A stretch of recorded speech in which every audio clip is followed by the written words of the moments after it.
Hey guys welcome to Vijay academy YouTube channel रे आज आम डिस्कसन करबा +3 सेकेंड इयर थर्ड सेम उद्दिष्ट मेजर पेपर 5 रो कॉलोनियलिज्म नेशनलिज्म इन इंडिया रो यूनिट 4 रो थिबा गोटे टॉपिक कोन डिस्कसन करथिलो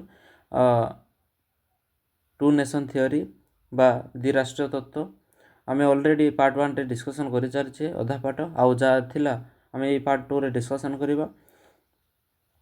देख भारत विभाजन को नहीं होइथिबा घटनावली माने टू नेशन थियोरी रे जेते सब जो भारत विभाजन को नहीं होइथिला बा भारत को नहीं जेते सब घटना होइथिला बा जेते सब विभाजन को नहीं जो सब घटना होइथिला ता एटेरे आमे पढिबा।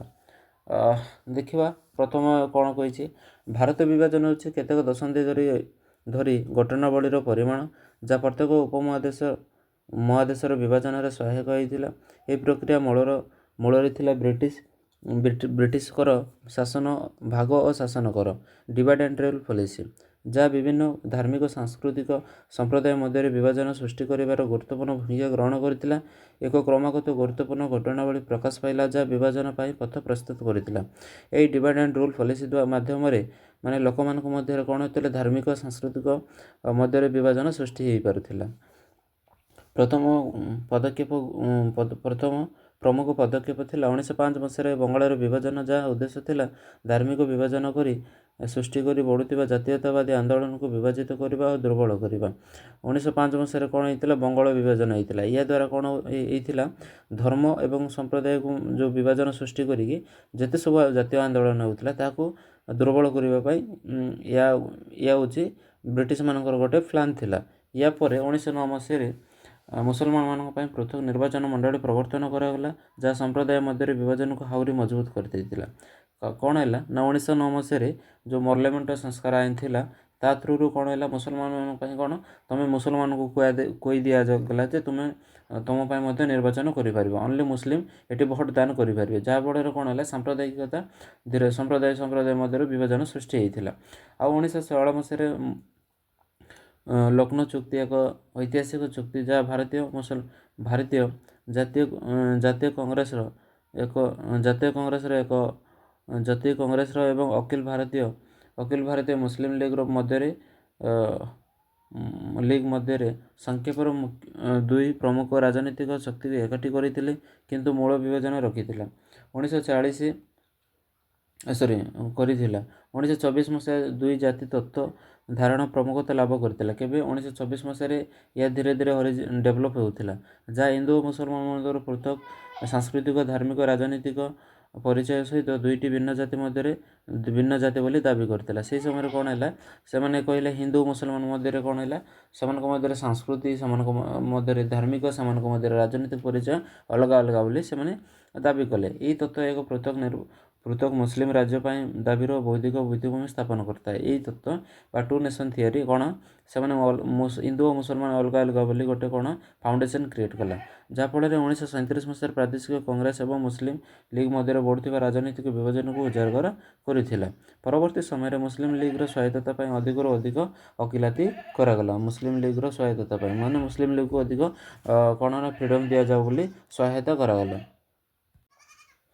ब्रिटिश सरकार को द्वारा 1940 मसीह दि जाइतिबा अगस्ट प्रस्ताव भारतीय राजनीतिक नेता मानक दाबी को संबोधित करने एक प्रयास थिला किंतु कौन से अर्थपूर्ण संबोधन आनिबार विफल हैला।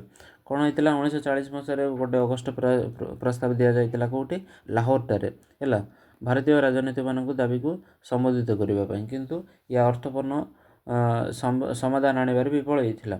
1942 मसीह भारत छाड़ आंदोलन ब्रिटिश सरकार को अंत घटाइबा को हान देइतिला मुख्यतः कांग्रेस द्वारा परिचालित होइतिबा जेतेबेले कि मुस्लिम लीग अधिक सतर्क अभिमुख्य ग्रहण करथिले। 1940 निर्वाचन एक गुरुत्वपूर्ण मोड़ नहीं जो मुस्लिम लीग एक गुरुत्वपूर्ण विजय हासिल कला पाकिस्तान सृष्टि व्यापक समर्थन लाभ कला। देख 1940 मसीह बहुत इंपोर्टेंट यही समय कौन होता माने मुस्लिम लीग गोटे गुरुत्वपूर्ण विजय हासिल कला जहाँफल से पाकिस्तान सृष्टि व्यापक समर्थन कला जोड़ा कौटा ये आसो माने डायरेक्ट एक्शन दे 1940 मसीह डिसेम्बर अगस्ट मास 16 तारिख स्टार्ट होता। यही सफलता 1940 कैबिनेट मिशन को नहीं गला जार लक्ष्य संकट एक संवैधानिक समाधान कर खोजा किंतु ସାମ୍ବିଧାନିକ ସମାଧାନ ଖୋଜିବାର ଥିଲା, କିନ୍ତୁ କଂଗ୍ରେସ ଅମୁସଲିମ ଦାବିକୁ ସମନ୍ୱୟ କରିବାରେ ବିଫଳ ହୋଇଥିଲେ। ଶେଷରେ 1947 ମସିହାରେ ମାଉଣ୍ଟବେଟନ ଯୋଜନା ଭାରତ ବିଭାଜନ ପାଇଁ ନକ୍ସା ପ୍ରଦାନ କଲା, ଯାହା ଦେଶକୁ ଧାର୍ମିକ ଆଧାରରେ ଦୁଇଟି ସ୍ୱାଧୀନ ରାଷ୍ଟ୍ର ଭାରତ ଓ ପାକିସ୍ତାନରେ ବିଭକ୍ତ ହୋଇଥିଲା। କେଉଁ ପ୍ଲାନ୍ ଯୋଗୁଁ ପଚାରିବ ଏକ୍ଜାମ୍ରେ, କେଉଁ ପ୍ଲାନ୍ ଯୋଗୁଁ ଭାରତକୁ ଦୁଇ ଭାଗରେ ବିଭକ୍ତ କରାଯାଇଥିଲା? କେଉଁ ପ୍ଲାନ୍? Mountbatten plan. କେବେ ହେଇଥିଲା? 1947 ମସିହାରେ ହେଇଥିଲା। ତ ଯାହାଦ୍ୱାରା ଭାରତ ଓ ପାକିସ୍ତାନ ନାମର ଦୁଇଟି ସ୍ୱାଧୀନ ରାଷ୍ଟ୍ର ହେଇଥିଲେ। ଆଭ୍ୟନ୍ତରୀଣ ଗତିଶୀଳତା ଔପନିବେଶିକ ନୀତି ଉଭୟ ଦ୍ୱାରା ପରିଚାଳିତ ଏହି ଘଟଣାଗୁଡ଼ିକ ନିଷ୍ପତ୍ତି ଏବଂ କାର୍ଯ୍ୟଗୁଡ଼ିକ ଶୃଙ୍ଖଳତାକୁ ଗତିଶୀଳ କରାଇଥିଲା, ଶେଷରେ ବିଭାଜନକୁ ନେଇଗଲା, ଯାହା ଉପମହାଦେଶ ଇତିହାସରେ ଏକ ଯନ୍ତ୍ରଣାଦାୟକ ଆଘାତ ପ୍ରାପ୍ତ ହୋଇଥିଲା। ଏବେ ଆଉ ଗୋଟେ ସବ୍ ପଏଣ୍ଟ ଦେଖ, ଅଗଷ୍ଟ ପ୍ରସ୍ତାବ ଏବଂ ଚର୍ଚ୍ଚିଲଙ୍କ ପ୍ରସ୍ତାବ 1940ରୁ 1942 ମଧ୍ୟରେ। ଅଗଷ୍ଟ ପ୍ରସ୍ତାବ ସମର୍ଥନ କରିଥିଲେ ଯେ ଭବିଷ୍ୟତରେ ସମ୍ବିଧାନ ହିନ୍ଦୁ ପ୍ରାଧାନ୍ୟ ଉପରେ ମୁସଲିମ ଚିନ୍ତାଧାରାକୁ ସନ୍ତୁଷ୍ଟ କରିବା ପାଇଁ ସଂଖ୍ୟାଲଘୁଙ୍କ ଦୃଷ୍ଟିକୋଣକୁ ବିଚାରକୁ ନେବେ। ଏହି ପ୍ରସ୍ତାବ ସେପ୍ଟେମ୍ବର ମୁସଲିମ ଲିଗ୍ ଏବଂ କଂଗ୍ରେସ ଦ୍ୱାରା ପ୍ରତ୍ୟାଖ୍ୟାନ କରାଯାଇଥିଲା ଏବଂ କଂଗ୍ରେସର ପୁଣି ଥରେ ଅସହଯୋଗ ଆନ୍ଦୋଳନ ଆରମ୍ଭ ହୋଇଥିଲା। ଯେତେବେଳେ ଜାପାନୀମାନେ 1942 ମସିହାର ମାଳୟ ଉପଦ୍ୱୀପରେ ଦ୍ରୁତଗତିରେ ଅଗ୍ରସର ହେବାକୁ ଲାଗିଲେ, ବ୍ରିଟିଶ ପ୍ରଧାନମନ୍ତ୍ରୀ ୱିନଷ୍ଟନ୍ ଚର୍ଚ୍ଚିଲ ସହାୟତା ବଦଳରେ ଯୁଦ୍ଧର ଶେଷରେ ଭାରତକୁ ଡୋମିନିଅନ୍ ମାନ୍ୟତା ପ୍ରଦାନ କରିବାକୁ ବାର୍ତ୍ତା ପଠାଇଲା। କଂଗ୍ରେସ, ଯାହା ସମସ୍ତ ଧର୍ମର ଭାରତୀୟମାନଙ୍କ ସ୍ୱର ବୋଲି ବିବେଚନା କରାଯାଉଥିଲା, ଏହି ଯୋଜନା ଗୁଡ଼ିକୁ ସେ ବିରୋଧ କରିଦେଇଥିଲା। ଏବେ ଆମେ ଦେଖିବା ଆଉ ଗୋଟେ ସବ୍ ପଏଣ୍ଟ କ'ଣ? ଭାରତ ଛାଡ଼ ସଂକଳ୍ପ ବା ଭାରତ ଛାଡ଼ ଆନ୍ଦୋଳନ 1942, କ୍ୱିଟ୍ ଇଣ୍ଡିଆ ରେଜଲ୍ୟୁସନ୍ 1942। କଂଗ୍ରେସ 1942 ଅଗଷ୍ଟ ମାସରେ ଭାରତ ଛାଡ଼ ସଂକଳ୍ପ ପାରିତ କଲା। କିଏ କଲା? କଂଗ୍ରେସ, ଯାହାର ଗୁରୁତ୍ୱପୂର୍ଣ୍ଣ ସାମ୍ବିଧାନିକ ପରିବର୍ତ୍ତନ ପାଇଁ ଆହ୍ୱାନ ଦେଇଥିଲା, ଯାହାକୁ ବ୍ରିଟିଶମାନେ ସେମାନଙ୍କର କ୍ଷମତା ପ୍ରତି ସବୁଠାରୁ ବଡ଼ ଆହ୍ୱାନ ବୋଲି ବିବେଚନା କରିଥିଲେ। କିଏ? ବ୍ରିଟିଶମାନେ। ଚିନ୍ତିତ ବ୍ରିଟିଶମାନେ ତୁରନ୍ତ କଂଗ୍ରେସ ନେତାମାନଙ୍କୁ ଅଟକ ରଖିଲେ, ଯେତେବେଳେ କି ମୁସଲିମ ଲିଗ୍ ପରବର୍ତ୍ତୀ 3 ବର୍ଷ ପାଇଁ ନିଜର ପ୍ରଚାର ରୋକିବାକୁ ସ୍ୱାଧୀନ ପାଇଲା। ମୁସଲିମ ଲିଗ୍ର ଯୁଦ୍ଧ ସାରା ସଦସ୍ୟତା ବୃଦ୍ଧି ପାଇଲା। ପାକିସ୍ତାନ ଏହାର ଇଚ୍ଛା ସହିତ ମୁସଲିମ ଲିଗ୍ ଉଭୟ ବ୍ରିଟିଶ ଏବଂ କଂଗ୍ରେସ ସହିତ ସଂଘର୍ଷ କଲା। ଆଉ ଗୋଟେ ପଏଣ୍ଟ ଦେଖ, 1940ର ନିର୍ବାଚନ, ଇଲେକ୍ସନ୍ ଅଫ୍ 1946। 1940 ନିର୍ବାଚନ କଂଗ୍ରେସ ଅଣମୁସଲମାନ ଭୋଟରେ 51% ଜିତିଲା ଏବଂ 8ଟି ପ୍ରଦେଶ ନିୟନ୍ତ୍ରଣରେ ହାସଲ କଲା। କିଏ? ଅଣମୁସଲିମ ଭୋଟରେ। କିଏ? କଂଗ୍ରେସ। ହିନ୍ଦୁମାନଙ୍କ ସଂଖ୍ୟାଗରିଷ୍ଠତା ଦ୍ୱାରା କଂଗ୍ରେସକୁ ବ୍ରିଟିଶ ସରକାର ଯଥାର୍ଥ ଉତ୍ତରାଧିକାରୀ ଭାବରେ ଘୋଷଣା କଲେ। ମୁସଲିମ ଲିଗ୍ ମୁସଲିମ ଭୋଟର ସଂଖ୍ୟାଗରିଷ୍ଠତା ହାସଲ କଲା। 1937ରେ ଏହାର ପ୍ରଦେଶରୁ ସୁଧାରିବା ପରେ ମୁସଲିମ ଲିଗ୍ର କ୍ଷେତ୍ରରେ ଏହି ଧାରଣା ସହିତ ମେଳ ଖାଇଲା, ଜିନ୍ନା ଏକାକୀ ଭାବରେ ମୁସଲିମମାନଙ୍କୁ ପ୍ରତିନିଧିତ୍ୱ କରୁଛନ୍ତି।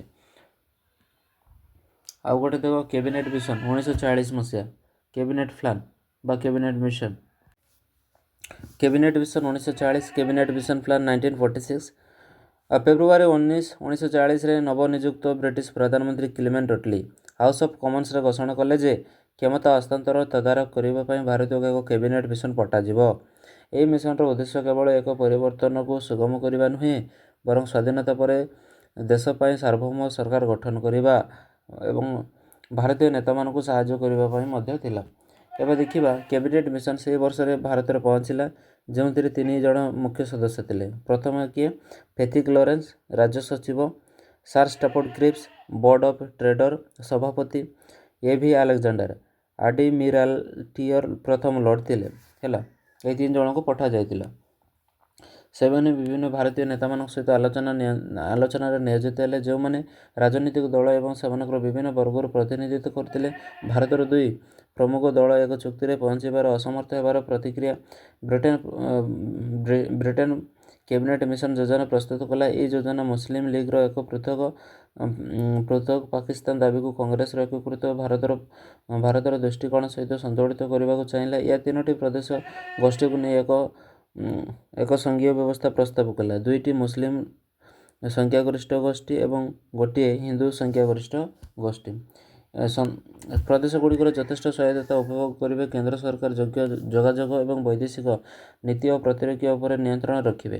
ହେଲା, ମୁସଲିମ ଲିଗ୍ କ୍ୟାବିନେଟ୍ ମିଶନର ସୁପାରିଶ ଗ୍ରହଣ କଲା, କିନ୍ତୁ କଂଗ୍ରେସ ନେତାମାନେ ବିଶେଷ କରି ଜବାହରଲାଲ ନେହେରୁ ଅନୁଭବ କଲେ ଯେ ପ୍ରସ୍ତାବ କେନ୍ଦ୍ର ସରକାରକୁ ଦୁର୍ବଳ କରିବ, ଯଦିଓ ଏହା ଭାରତର ଏକତାକୁ ବଜାୟ ରଖିଲେ।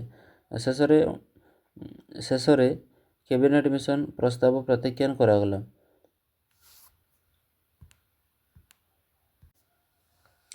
ଏବେ ଆମେ ଦେଖିବା କ'ଣ ପ୍ରତ୍ୟେକ କାର୍ଯ୍ୟ ଦିବସ ବା ଡାଇରେକ୍ଟ ଆକ୍ସନ୍ ଡେ କେବେ ହେଇଥିଲା? ଅଗଷ୍ଟ 1940ରେ ହେଇଥିଲା। Direct action day August 1946। July 1940 cabinet mission ଯୋଜନା ବିଫଳତା ପରେ ମହମ୍ମଦ ଅଲି ଜିନ୍ନା ତାଙ୍କ ବାସଭବନରେ ଏକ ସାମ୍ବିଧାନିକ ସମ୍ମିଳନୀ ଘୋଷଣା କରି କହିଥିଲେ ଯେ ମୁସଲିମ ଲିଗ୍ ଏକ ରାଜନୈତିକ ସଂଘର୍ଷ ପାଇଁ ପ୍ରସ୍ତୁତ କରୁଛି। ମହମ୍ମଦ ଅଲି ଜିନ୍ନା କ'ଣ କହିଲେ? କଂଗ୍ରେସ ରାଜନୈତିକ ସଂଘର୍ଷ ପାଇଁ ପ୍ରସ୍ତୁତ କରୁଛି। ସେ ଘୋଷଣା କରିଥିଲେ ଯେ ଆମେ ଏକ ଯୋଜନା ପ୍ରସ୍ତୁତ କରିଛୁ ଏବଂ ଚେତାବନୀ ଦେଇଥିଲେ ଯେ ଯଦି ସେମାନଙ୍କୁ ଏକ ପୃଥକ୍ ରାଷ୍ଟ୍ର ପାକିସ୍ତାନ ଦିଆନଯାଏ ତେବେ ସେମାନେ ସିଧାସଳଖ ପଦକ୍ଷେପ ନେବେ। ଅଧିକ ବିବରଣୀ ପଚାରିବାରୁ ଜିନ୍ନା କଠୋର ଭାବରେ ଉତ୍ତର ଦେଇଥିଲେ, କଂଗ୍ରେସ ପାଖକୁ ଯାଅ, ସେମାନଙ୍କୁ ଯୋଜନା ବିଷୟରେ ପଚାର। ଯେତେବେଳେ ସେମାନେ ତୁମକୁ ସେମାନଙ୍କ ବିଶ୍ୱାସରେ ନେବେ, ମୁଁ ତୁମକୁ ବିଶ୍ୱାସ କରି ନେବି। ତୁମେ କାହିଁକି ମୋତେ ଏକାକୀ ହାତ ବାନ୍ଧି ବସି ରହିବାକୁ ଆଶା କରୁଛ? ମୁଁ ମଧ୍ୟ ଅସୁବିଧା ସୃଷ୍ଟି କରିବାକୁ ଯାଉଛି। ପରଦିନ ଜିନ୍ନା ଘୋଷଣା କରିଥିଲେ ଯେ 1940 ମସିହା ଅଗଷ୍ଟ ମାସ 16 ତାରିଖ ଦିନ ପ୍ରତ୍ୟେକ କାର୍ଯ୍ୟ ଦିବସ ଭାବେ ପାଳନ କରାଯିବ। କଂଗ୍ରେସକୁ ଏକ କଠୋର ବାର୍ତ୍ତା ଦେଇ ଚେତାବନୀ ଦେଇଥିଲେ, ଆମେ ଯୁଦ୍ଧ ଚାହୁଁନାହୁଁ। ଯଦି ଆମେ ଯୁଦ୍ଧ ଚାହୁଁଛୁ ତେବେ ଆମେ ତୁମର ପ୍ରସ୍ତାବକୁ ବିନା ଦ୍ୱିଧାରେ ଗ୍ରହଣ କରୁଛୁ। ଆମେ ହୁଏତ ଏକ ବିଭାଜିତ ଭାରତ ପାଇବୁ କିମ୍ବା ଏକ ଧ୍ୱଂସପ୍ରାପ୍ତ ଭାରତ ପାଇବୁ। ପ୍ରତ୍ୟେକ କାର୍ଯ୍ୟ ଦିବସକୁ ସକାଳେ କଲିକତା ଅଜଟାର ସ୍ମାରକୀ ନିକଟସ୍ଥ ସଶସ୍ତ୍ର ମୁସଲିମ ଗୋଷ୍ଠୀମାନେ ବେଙ୍ଗଲର ମୁସଲିମ ଲିଗ୍ର ମୁଖ୍ୟମନ୍ତ୍ରୀ ହୁସେନ ସଇଦ ସୁହରାୱାର୍ଦୀଙ୍କ ଭାଷଣ ଶୁଣିବାକୁ ଏକତ୍ରିତ ହୋଇଥିଲେ। ଐତିହାସିକ ଆସମନୀ ଖାନ ଅନୁଯାୟୀ, ଯଦିଓ ସୁହରାୱାର୍ଦୀ ସିଧାସଳଖ ହିଂସା ପାଇଁ ଉସ୍କାଉନଥିଲେ, ତାଙ୍କ ଭାଷଣରେ ଏହା ସୂଚିତ କରାଯାଉଥିଲା ଯେ ସେ ପ୍ରଶାସନ ଅନ୍ୟ ପଟକୁ ଚାହୁଁଥିବା ଭିଡ଼ ପୁଲିସ କିମ୍ବା ସାମରିକ ହସ୍ତକ୍ଷେପର ଭୟ ବିନା କାର୍ଯ୍ୟ କରିପାରିବ। ସେହି ସନ୍ଧ୍ୟାରେ କଲିକତାରେ ହିଂସାକାଣ୍ଡ ଆରମ୍ଭ ହୋଇଥିଲା। ଯେତେବେଳେ ମୁସଲିମ ପ୍ରଦର୍ଶନକାରୀ ହିନ୍ଦୁମାନଙ୍କ ଉପରେ ଆକ୍ରମଣ କଲେ, ଅନେକ ଆକ୍ରମଣକାରୀ ପାକିସ୍ତାନ ଦାବିକୁ ହିଂସାତ୍ମକ କାର୍ଯ୍ୟାନୁଷ୍ଠାନ ପାଇଁ ଆହ୍ୱାନ ସହିତ ଯୋଡ଼ିଥିବା ପାମ୍ପଲେଟ୍ ନେଇଥିଲେ। ଏହି ହିଂସା, ଯାହା ବର୍ତ୍ତମାନ ମହାନ କଲିକତା ହତ୍ୟାକାଣ୍ଡ ଭାବରେ ଜଣାଶୁଣା, 3 ଦିନ ବ୍ୟାପୀ ରକ୍ତପାତରେ ପରିଣତ ହୋଇଥିଲା। ସରକାର ଆକଳନ ଅନୁଯାୟୀ 4000 ହିନ୍ଦୁ ମୁସଲମାନ ଉଭୟଙ୍କୁ ହତ୍ୟା କରାଯାଇଥିଲା। ଏହି ସମ୍ପ୍ରଦାୟ ଦଙ୍ଗା ଭାରତରେ ଅସାଧାରଣ ନଥିଲା। କଲିକତା ହିଂସା ଜାତିଗତ ଶୁଦ୍ଧିକରଣ ସଦୃଶ ପ୍ରଥମ ଘଟଣା ଥିଲା। କଲିକତା କ'ଣ? ଗୋଟେ ଜାତିଗତକୁ ନେଇ ହୋଇଥିବା ଗୋଟିଏ ପ୍ରଥମ ଘଟଣା, ଯେଉଁଥିରେ ଘର ଲୁଟ୍, ନଷ୍ଟ, ମହିଳା ଶିଶୁମାନଙ୍କୁ ଲକ୍ଷ୍ୟ କରାଯାଇଥିଲା। ଏହି ଘଟଣା ସାରା ଦେଶକୁ ଆଶ୍ଚର୍ଯ୍ୟ କରିଯାଇଥିଲା, କିନ୍ତୁ ଅଶାନ୍ତି ସତ୍ତ୍ୱେ ଭାରତର ଜାତୀୟ କଂଗ୍ରେସ 1940 ମସିହା ସେପ୍ଟେମ୍ବର ମାସରେ ଜବାହରଲାଲ ନେହେରୁ ପ୍ରଧାନମନ୍ତ୍ରୀ କରି ଏକ ଅନ୍ତରୀଣ ସରକାର ଗଠନ କରିଥିଲେ। ଜବାହରଲାଲଙ୍କୁ ସେହି ସମୟରେ ପ୍ରଧାନମନ୍ତ୍ରୀ କରି ଗୋଟିଏ ଇଣ୍ଟରନାଲ ସରକାର ଗଠନ କରିଥିଲେ। ଯେତେବେଳେ ସାମ୍ପ୍ରଦାୟିକ ହିଂସା ବ୍ୟାପି ଯାଇଥିଲା, ପ୍ରଥମେ ବିହାରକୁ, ଯେଉଁଠାରେ ହିନ୍ଦୁମାନଙ୍କ ଦ୍ୱାରା ମୁସଲମାନଙ୍କୁ ଲକ୍ଷ୍ୟ ରଖାଯାଇଥିଲା, ତାପରେ ବେଙ୍ଗଲର ନୂଆଖାଲି, ଯେଉଁଠାରେ ମୁସଲମାନମାନଙ୍କ ଦ୍ୱାରା ହିନ୍ଦୁମାନଙ୍କୁ ଆକ୍ରମଣ କରାଯାଇଥିଲା।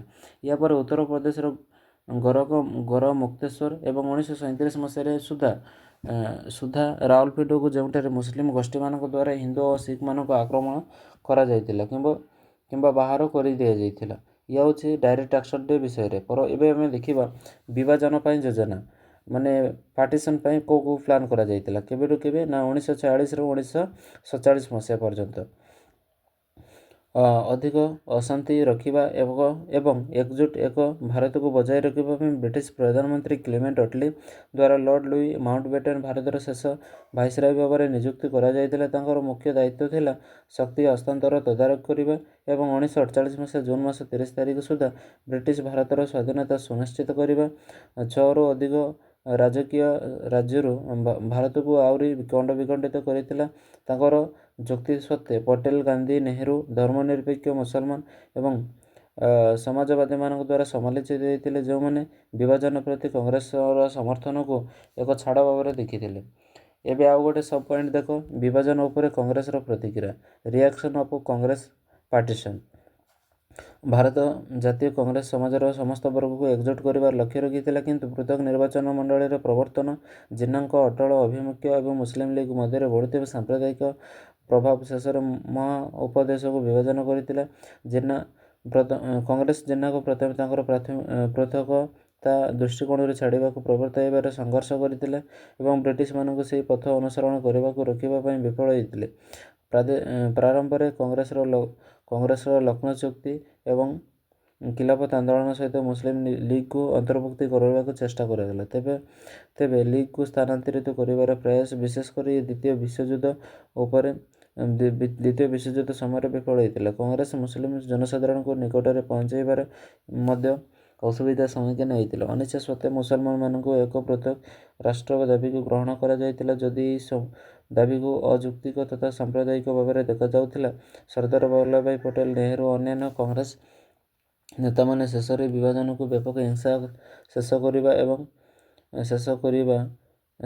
କରିବାକୁ ବାଧ୍ୟ ହୋଇଥିଲେ। କଂଗ୍ରେସ ମଧ୍ୟରେ ଏକମାତ୍ର ଉଲ୍ଲେଖନୀୟ ମତବାଦ ଖାନ୍ ଅବଦୁଲ ଗଫର ଖାନ୍, ମୌଲାନା ଆବୁଲ କାଲାମ ଆଜାଦ ଠାରୁ ଆସିଥିଲା, ଯେତେବେଳେ କଂଗ୍ରେସ କାର୍ଯ୍ୟକାରିଣୀ କମିଟି ଜୁନ୍ 3 ତାରିଖ ଯୋଜନା ମାଉଣ୍ଟବେଟନ ଯୋଜନା ଉପରକୁ ରାଜି ହୋଇଥିଲେ। ବିଭାଜନ କରିବା ସତ୍ତ୍ୱେ କଂଗ୍ରେସ କିମ୍ବା ଗାନ୍ଧୀ ଦୁଇ ଜାତି ତତ୍ତ୍ୱକୁ ଗ୍ରହଣ କରିନଥିଲେ। ଏହା ପ୍ରମାଣ କରିଥିଲା ଯେ ସ୍ୱାଧୀନତା ପରବର୍ତ୍ତୀ ସମୟରେ ଭାରତ ରାଜନୀତିରେ ପ୍ରକୃତ ଧର୍ମନିରପେକ୍ଷ ଥିଲା, ଚାହେଁ ତାହା ଅନ୍ତର୍ନିହିତ ଭାବରେ ହେଉ କିମ୍ବା ସ୍ପଷ୍ଟ ଭାବରେ ହେଉ।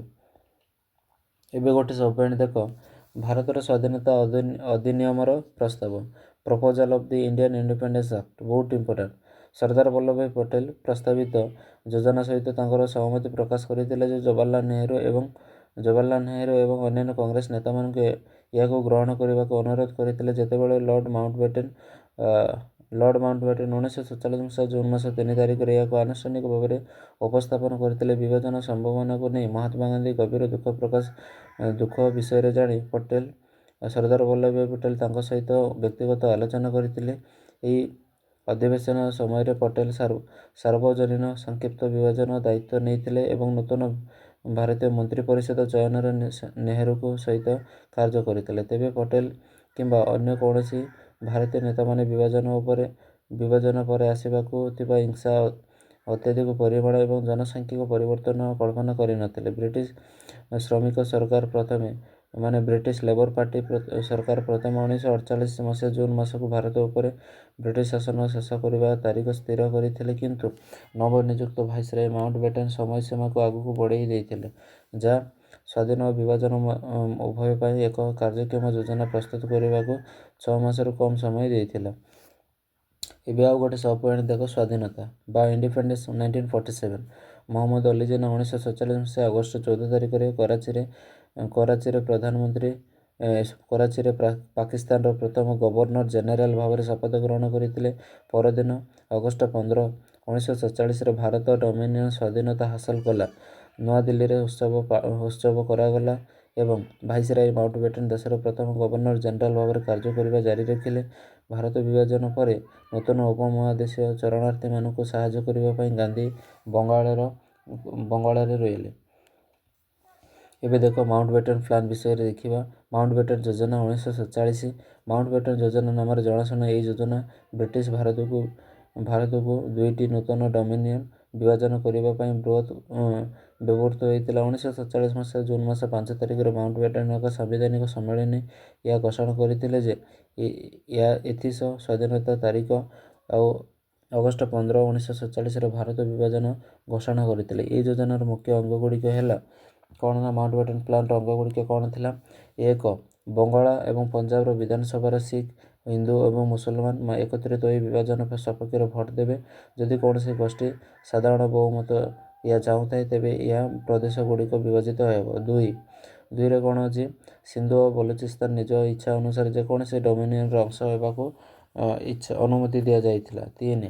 ଆସାମର ସିଲଚର ଜିଲ୍ଲା ଏବଂ ଉତ୍ତର ପଶ୍ଚିମ ସୀମା ପ୍ରଦେଶରେ ଭବିଷ୍ୟତ ନିର୍ଣ୍ଣୟ ହେବା ପାଇଁ ଏକ ଜନମତ ସଂଗ୍ରହ କରାଯାଇଥିଲା। 3. 1947 ମସିହା ଅଗଷ୍ଟ 15 ତାରିଖ ସୁଦ୍ଧା ଭାରତ ସ୍ୱାଧୀନତା ହେବ। 4 ନମ୍ବର ଆଉ 5 ନମ୍ବର କ'ଣ? ବଙ୍ଗଳା ସ୍ୱାଧୀନତା ସ୍ଥିତିକୁ ଅଣଦେଖା କରାଯାଇଥିଲା। 6 ନମ୍ବରରେ କ'ଣ ଅଛି? ସୀମା ନିର୍ଣ୍ଣୟ କରିବା ପାଇଁ ସୀମା କମିଶନ ଗଠନ କରାଯିବ। ଜୁନ୍ 2 ତାରିଖରେ ଭାରତର କର୍ତ୍ତୃପକ୍ଷ ଏହି ପ୍ରସ୍ତାବକୁ ଅନୁମୋଦନ କରିଥିଲେ। ରାଜକୀୟ ରାଜ୍ୟଗୁଡ଼ିକର ଭବିଷ୍ୟତ ଉପରେ ଆଲୋଚନା କରାଯାଇଥିଲା। ଜୁନ୍ 3 ତାରିଖରେ ମାଉଣ୍ଟବେଟନ୍ ସେମାନଙ୍କୁ ପରାମର୍ଶ ଦେଇଥିଲେ ଯେ ଦୁଇଟି ଡୋମିନିଅନ୍ ମଧ୍ୟରୁ ଗୋଟିଏ ଯୋଗଦେବା ଅଧିକ ବୁଦ୍ଧିମତ୍ତାର କାର୍ଯ୍ୟ ହେବ, ଯେତେବେଳେ କି ସ୍ୱାଧୀନ ରହିବା ଅନୁପଯୋଗୀ ହେବ। ଏହିପରି ମୁସଲିମ୍ ଲିଗ୍ ଦ୍ୱାରା ଏକ ପୃଥକ୍ ରାଜ୍ୟ ଦାବି ଗ୍ରହଣ କରାଯାଇଥିଲା। ଦେଶକୁ ବିଭାଜନ କରିବା ସହିତ ଏହାର ସୁସଂଗଠନକୁ ଯଥାସମ୍ଭବ ବଜାୟ ରଖିବା ମାଉଣ୍ଟବେଟନ୍ ଯୋଜନା କରିଥିଲେ। 1947 ମସିହା ଭାରତ ବିଭାଜନ ଅଧିନିୟମ ପାରିତ ହେବା ପରେ ଯଥାକ୍ରମେ ଅଗଷ୍ଟ 14 ଓ 15ରେ ପାକିସ୍ତାନ ଓ ଭାରତ ଡୋମିନିଅନ୍ ପ୍ରତିଷ୍ଠା କରାଗଲା। ବିଭାଜନ ନିର୍ମିତ ଯାହା ଉଭୟ ପାର୍ଶ୍ୱରେ ଲକ୍ଷ ଲକ୍ଷ ଲୋକଙ୍କୁ ବିସ୍ଥାପିତ କରାଯାଇଥିଲା। ପାର୍ଶ୍ୱରେ ଲକ୍ଷ ଲକ୍ଷ ଲୋକଙ୍କୁ ବିସ୍ଥାପିତ, ମୃତ ଏବଂ ନିଖୋଜ ରହିଥିଲା। ଏହି ଅବସରକୁ ଛାଇ ଦେଇଥିଲା। ଆଉ ଗୋଟେ ପଏଣ୍ଟ ଦେଖ, ଭାରତ ସ୍ୱାଧୀନତା ଅଧିନିୟମ 1947 ଭାରତୀୟ ନେତାମାନଙ୍କ ଦ୍ୱାରା ମାଉଣ୍ଟବେଟନ୍ ଯୋଜନା ଗ୍ରହଣ କରାଯିବା ପରେ ବ୍ରିଟିଶ ପ୍ରଧାନମନ୍ତ୍ରୀ କମନ୍ସ ସଭାରେ ଭାରତୀୟ ସ୍ୱାଧୀନତା ବିଲ୍ ଆଗତ କରାଯାଇଥିଲା। ଏହି ବିଲ୍ ପରେ ଭାରତୀୟ ସ୍ୱାଧୀନତା ଅଧିନିୟମ 1947ରେ ପରିଣତ କରାଗଲା। ଏହା ବ୍ରିଟିଶ ଭାରତର ଶକ୍ତି ହସ୍ତାନ୍ତର ଏବଂ ବିଭାଜନ ପାଇଁ ଆଇନଗତ ଢାଞ୍ଚା ପ୍ରସ୍ତୁତ କରିଥିଲା। ଏହା ମୁଖ୍ୟ ବ୍ୟବସ୍ଥା କରାଯାଇଥିଲା ନିମ୍ନରେ। ପ୍ରଥମ ହେଉଛି 2 ସ୍ୱାଧୀନ ଡୋମିନିଅନ୍ ସୃଷ୍ଟି। 1947 ମସିହା ଅଗଷ୍ଟ ମାସ 15 ତାରିଖରୁ ବ୍ରିଟିଶ ଭାରତରୁ 2ଟି ସ୍ୱାଧୀନ ଡୋମିନିଅନ୍ ଭାରତ ଓ ପାକିସ୍ତାନର ବିଭାଜନକୁ ରୋକାଯିବ। ଉଭୟଙ୍କ ସମ୍ପୂର୍ଣ୍ଣ ବୈଧାନିକ କ୍ଷମତା ପ୍ରଦାନ କରାଯିବ ଏବଂ ସେମାନେ ଅନ୍ତିମ ସୀମା ନିର୍ଦ୍ଧାରଣ କରିବା ପାଇଁ ଏକ ସୀମା ଆୟୋଗ ଗଠନ କରିବେ। 2 ବିଭାଜନ ପାଇଁ ବ୍ୟବସ୍ଥା। ଯଦି ସେମାନେ ଜନସଂଖ୍ୟା ବିଭାଜନ ପାଇଁ ବ୍ୟବସ୍ଥା। ବିଭାଜନ ବ୍ୟବସ୍ଥାରେ କରେ କ'ଣ ଅଛି, ଯଦି ସେମାନଙ୍କ ଜନସଂଖ୍ୟା ଚାହିଁବେ ତେବେ ପଞ୍ଜାବ ଓ ବଙ୍ଗାଳକୁ ବିଭାଜନ କରାଯିବ। ହିନ୍ଦୁ ଏବଂ ମୁସଲମାନ ବହୁଳ ଜିଲ୍ଲା ଦ୍ୱାରା ପୃଥକ୍ ହୋଇଥିବା ସମ୍ପୃକ୍ତ ପ୍ରାଦେଶିକ ବିଧାନସଭା ବିଭାଜନକୁ ଗ୍ରହଣ କରିବେ କି ନାହିଁ ସେ ନେଇ ଭୋଟ ଦେବେ। ଖରେ କ'ଣ କହିଛି, ଉତ୍ତର ପଶ୍ଚିମ ସୀମାନ୍ତ ପ୍ରଦେଶ ବା ନର୍ଥ ୱେଷ୍ଟ ଫ୍ରଣ୍ଟିୟର ପ୍ରୋଭିନ୍ସ ଓ ଆସାମର ସିଲେଟ ଜିଲ୍ଲା ଏକ ମୁସଲମାନ ବହୁଳ ଅଞ୍ଚଳ ଥିଲା ରେ ଏକ ଜନମତ ସଂଗ୍ରହ କରାଯିବ, ଯାହାଦ୍ୱାରା ସେମାନେ ଭାରତ କିମ୍ବା ପାକିସ୍ତାନ ଯୋଗ ଦେବେ ତାହା ନିଷ୍ପତ୍ତି କରିବେ। 3 ନମ୍ବର କ'ଣ ଥିଲା, ପ୍ରତ୍ୟେକ ଡୋମିନିଅନ୍ ପାଇଁ ଗଭର୍ଣ୍ଣର ଜେନେରାଲ। ପ୍ରତ୍ୟେକ ଡୋମିନିଅନ୍ର ନିଜସ୍ୱ ଗଭର୍ଣ୍ଣର ଜେନେରାଲ ରହିବେ, ଯାହାକୁ ସମ୍ପୃକ୍ତ ଡୋମିନିଅନ୍ କ୍ୟାବିନେଟ୍ ପରାମର୍ଶରେ ବ୍ରିଟିଶ କ୍ରାଉନ୍ ଦ୍ୱାରା ନିଯୁକ୍ତ କରାଯିବ। 4 ନମ୍ବର କ'ଣ, ବିଧାନସଭା ଭାବରେ ସମ୍ବିଧାନ ସଭା। ଭାରତ ଓ ପାକିସ୍ତାନର ସମ୍ବିଧାନ ସଭା ସେମାନଙ୍କୁ ସମ୍ପୃକ୍ତ କେନ୍ଦ୍ରୀୟ ବିଧାନସଭା ଭାବରେ କାର୍ଯ୍ୟ କରିବେ, ଯାହାକୁ ଆଇନ ପ୍ରଣୟନ ପାଇଁ ସାର୍ବଭୌମ ସଂସ୍ଥା ଭାବରେ ଶାସନ କରିବା ପାଇଁ ସମ୍ପୂର୍ଣ୍ଣ କ୍ଷମତା ପ୍ରଦାନ କରାଯିବ। 5 ନମ୍ବର କ'ଣ ଅଛି, ବ୍ରିଟିଶ ସଂସଦୀୟ ଅଧିକାରର ସମାପ୍ତି। ନମ୍ବର ପଏଣ୍ଟ କ'ଣ ଅଛି ଦେଖ, ଭାରତରେ ବ୍ରିଟିଶ ପ୍ରଧାନମନ୍ତ୍ରୀ କ୍ଷମତା 1947 ମସିହା ଅଗଷ୍ଟ ମାସ 15 ତାରିଖରେ ଶେଷ ହେବ। ଖରେ କ'ଣ, ଭାରତ ସମ୍ରାଟ ଏବଂ ଇଂଲଣ୍ଡର ରାଜା ଭଳି ରାଜକୀୟ ଉପାଧି ଗୁଡ଼ିକ ସରକାରୀ ବ୍ୟବହାରକୁ ଉଠାଇ ଦିଆଯିବ। ଆଉ ଗରେ କ'ଣ ଅଛି, ନୂତନ ସମ୍ବିଧାନ ଗ୍ରହଣ ନ ହେବା ପର୍ଯ୍ୟନ୍ତ ଉଭୟ ଡୋମିନିଅନ୍ ସେମାନଙ୍କର ପ୍ରଦେଶଗୁଡ଼ିକ ଭାରତ ସରକାର ଅଧିନିୟମ 1935 ଦ୍ୱାରା ପରିଚାଳିତ ହେବ। ଗଭର୍ଣ୍ଣର ଜେନେରାଲ 1935 ଅଧିନିୟମକୁ 1948 ମସିହା ମାର୍ଚ୍ଚ ମାସ 31 ତାରିଖ ପର୍ଯ୍ୟନ୍ତ ସଂଶୋଧନ କିମ୍ବା ଅନୁକୂଳ କରିବାକୁ କ୍ଷମତା ପ୍ରାପ୍ତ ହୋଇଥିଲେ। 6 ନମ୍ବର ପଏଣ୍ଟ ଦେଖ, ଦେଶୀୟ ରାଜ୍ୟଗୁଡ଼ିକର ସ୍ଥିତି। 1947 ମସିହା ଅଗଷ୍ଟ ମାସ 15 ତାରିଖରେ ବ୍ରିଟିଶ ଅଧିକାର ଏବଂ ଚୁକ୍ତିଗୁଡ଼ିକ ଶେଷ ହେବା ପରେ ସମସ୍ତ ଦେଶରେ ରାଜ୍ୟ ଆଇନଗତ ଭାବରେ ସ୍ୱାଧୀନତା ଦେବେ ସେମାନଙ୍କୁ ଭାରତ କିମ୍ବା ପାକିସ୍ତାନ ଯୋଗ ଦେବାକୁ ଉତ୍ସାହିତ କରାଯାଇଥିଲା। 7 ନମ୍ବର ହେଉଛି ଚୁକ୍ତିନାମା ଏବଂ ଚୁକ୍ତି। 1947 ମସିହା ଅଗଷ୍ଟ ମାସ 13 ତାରିଖରେ ବ୍ରିଟିଶ ସରକାର ଭାରତ ପାଇଁ ପାଇଁ ଦାୟୀ ରହିବେ ନାହିଁ। 8 ହେଉଛି ସଶସ୍ତ୍ର ବାହିନୀ ସମ୍ପତ୍ତିର ବିଭାଜନ। ଏହି ଅଧିନିୟମ ଭାରତୀୟ ସେନା ଏବଂ ଭାରତ ଓ ପାକିସ୍ତାନ ମାଧ୍ୟମରେ ଅନ୍ୟାନ୍ୟ ସରକାରୀ ସେବାଗୁଡ଼ିକ ବିଭାଜନ ସୃଷ୍ଟି କରାଇଥିଲା। ଏହା ଆର୍ଥିକ ଆନୁଷ୍ଠାନିକ ସମ୍ପତ୍ତିର ବଣ୍ଟନ ପାଇଁ ମଧ୍ୟ ବ୍ୟବସ୍ଥା କରାଯାଇଥିଲା। 9 ନମ୍ବର ପଏଣ୍ଟ ହେଉଛି ଅଧିନିୟମର କାର୍ଯ୍ୟକାରିତା। ଗଭର୍ଣ୍ଣର ଜେନେରାଲ ଅଧିନିୟମ ବ୍ୟବସ୍ଥାଗୁଡ଼ିକ କାର୍ଯ୍ୟକାରୀ କରିବା ଏବଂ ସ୍ୱାଧୀନତାକୁ ସୁରୁଖୁରୁରେ ସ୍ଥାନାନ୍ତରଣ କରିବା ସୁନିଶ୍ଚିତ କରିବା ପାଇଁ ଆବଶ୍ୟକ କ୍ଷମତା ପ୍ରଦାନ କରାଯାଇଥିଲା। 10 ନମ୍ବର ପଏଣ୍ଟ ହେଉଛି secretary of state of civil service. Bharat ପାଇଁ ସେକ୍ରେଟାରୀ ଷ୍ଟେଟ୍ ଅଫ୍ କାର୍ଯ୍ୟାଳୟକୁ ଉଚ୍ଛେଦ କରାଯାଇଥିଲା। ସେକ୍ରେଟାରୀ ଷ୍ଟେଟ୍ ଅଫ୍ ଦ୍ୱାରା ପୂର୍ବରୁ ନିଯୁକ୍ତ ସିଭିଲ୍ ସର୍ଭିସ୍ ସେବକମାନଙ୍କୁ ଅଧିକାର ଏବଂ ସ୍ୱାର୍ଥ ରକ୍ଷା ପାଇଁ ସୁରକ୍ଷା ବ୍ୟବସ୍ଥା ପ୍ରବର୍ତ୍ତନ କରାଯାଇଥିଲା। ସର୍ଦ୍ଦାର ବଲ୍ଲଭଭାଇ ପଟେଲ ପ୍ରସ୍ତାବ ଯୋଜନାକୁ ଗ୍ରହଣ କରିଥିଲେ ଏବଂ ଜୁନ୍ 3 ତାରିଖ 1947ରେ ଲର୍ଡ଼ ମାଉଣ୍ଟବେଟନ୍ ଏହାକୁ ଆନୁଷ୍ଠାନିକ ଭାବରେ ଉପସ୍ଥାପନ କରିଥିବା ବେଳେ ଜବାହରଲାଲ ନେହେରୁ ଓ ଅନ୍ୟାନ୍ୟ କଂଗ୍ରେସ ନେତାମାନଙ୍କୁ ଏହାକୁ ସମର୍ଥନ କରିବାକୁ ପ୍ରସ୍ତାବ ଦିଆଯାଇଥିଲା। ବିଭାଜନର ଧାରଣା ଉପରେ ମହାତ୍ମା ଗାନ୍ଧୀ ଗଭୀର ଯନ୍ତ୍ରଣାକୁ ବୁଝି ପଟେଲ ତାଙ୍କ ସହ ମତବ୍ୟକ୍ତରେ କଥାବାର୍ତ୍ତା ହୋଇଥିଲେ। ଏହି ଆଲୋଚନା ପଟେଲ ସାର୍ବଜନୀନ ସମ୍ପତ୍ତିର ବିଭାଜନ ତଦାରଖ କରିବାରେ ଅଗ୍ରଣୀ ଭୂମିକା ଗ୍ରହଣ କରିଥିଲେ ଆଉ ନୂତନ ଭାରତୀୟ ମନ୍ତ୍ରୀ ପରିଷଦ ଗଠନରେ ନେହେରୁଙ୍କ ସହ ସହଯୋଗ କରିଥିଲେ। ତେବେ ପଟେଲ କିମ୍ବା କୌଣସି ଭାରତୀୟ ନେତାମାନେ ବିଭାଜନ ପରେ ଆସିବାକୁ ଥିବା ହିଂସାର ମାତ୍ରା ବୃହତ୍ ଜନସଂଖ୍ୟାର ପରିବର୍ତ୍ତନକୁ ପୂର୍ବାନୁମାନ କରିନଥିଲେ। ପ୍ରାରମ୍ଭରେ ଶ୍ରମିକ ସରକାର 1948 ମସିହା ଜୁନ୍ ମାସରେ ବ୍ରିଟିଶ ଶାସନ ଶେଷ ହେବାକୁ ଯୋଜନା କରିଥିଲେ, କିନ୍ତୁ ନୂତନ ନିଯୁକ୍ତ ଭାଇସରୟ ମାଉଣ୍ଟବେଟନ୍ ସମୟସୀମା ସଂକ୍ଷିପ୍ତ କରି କିଛି ମାସ ପୂର୍ବରୁ ଧକ୍କା ଦେଇଥିଲେ।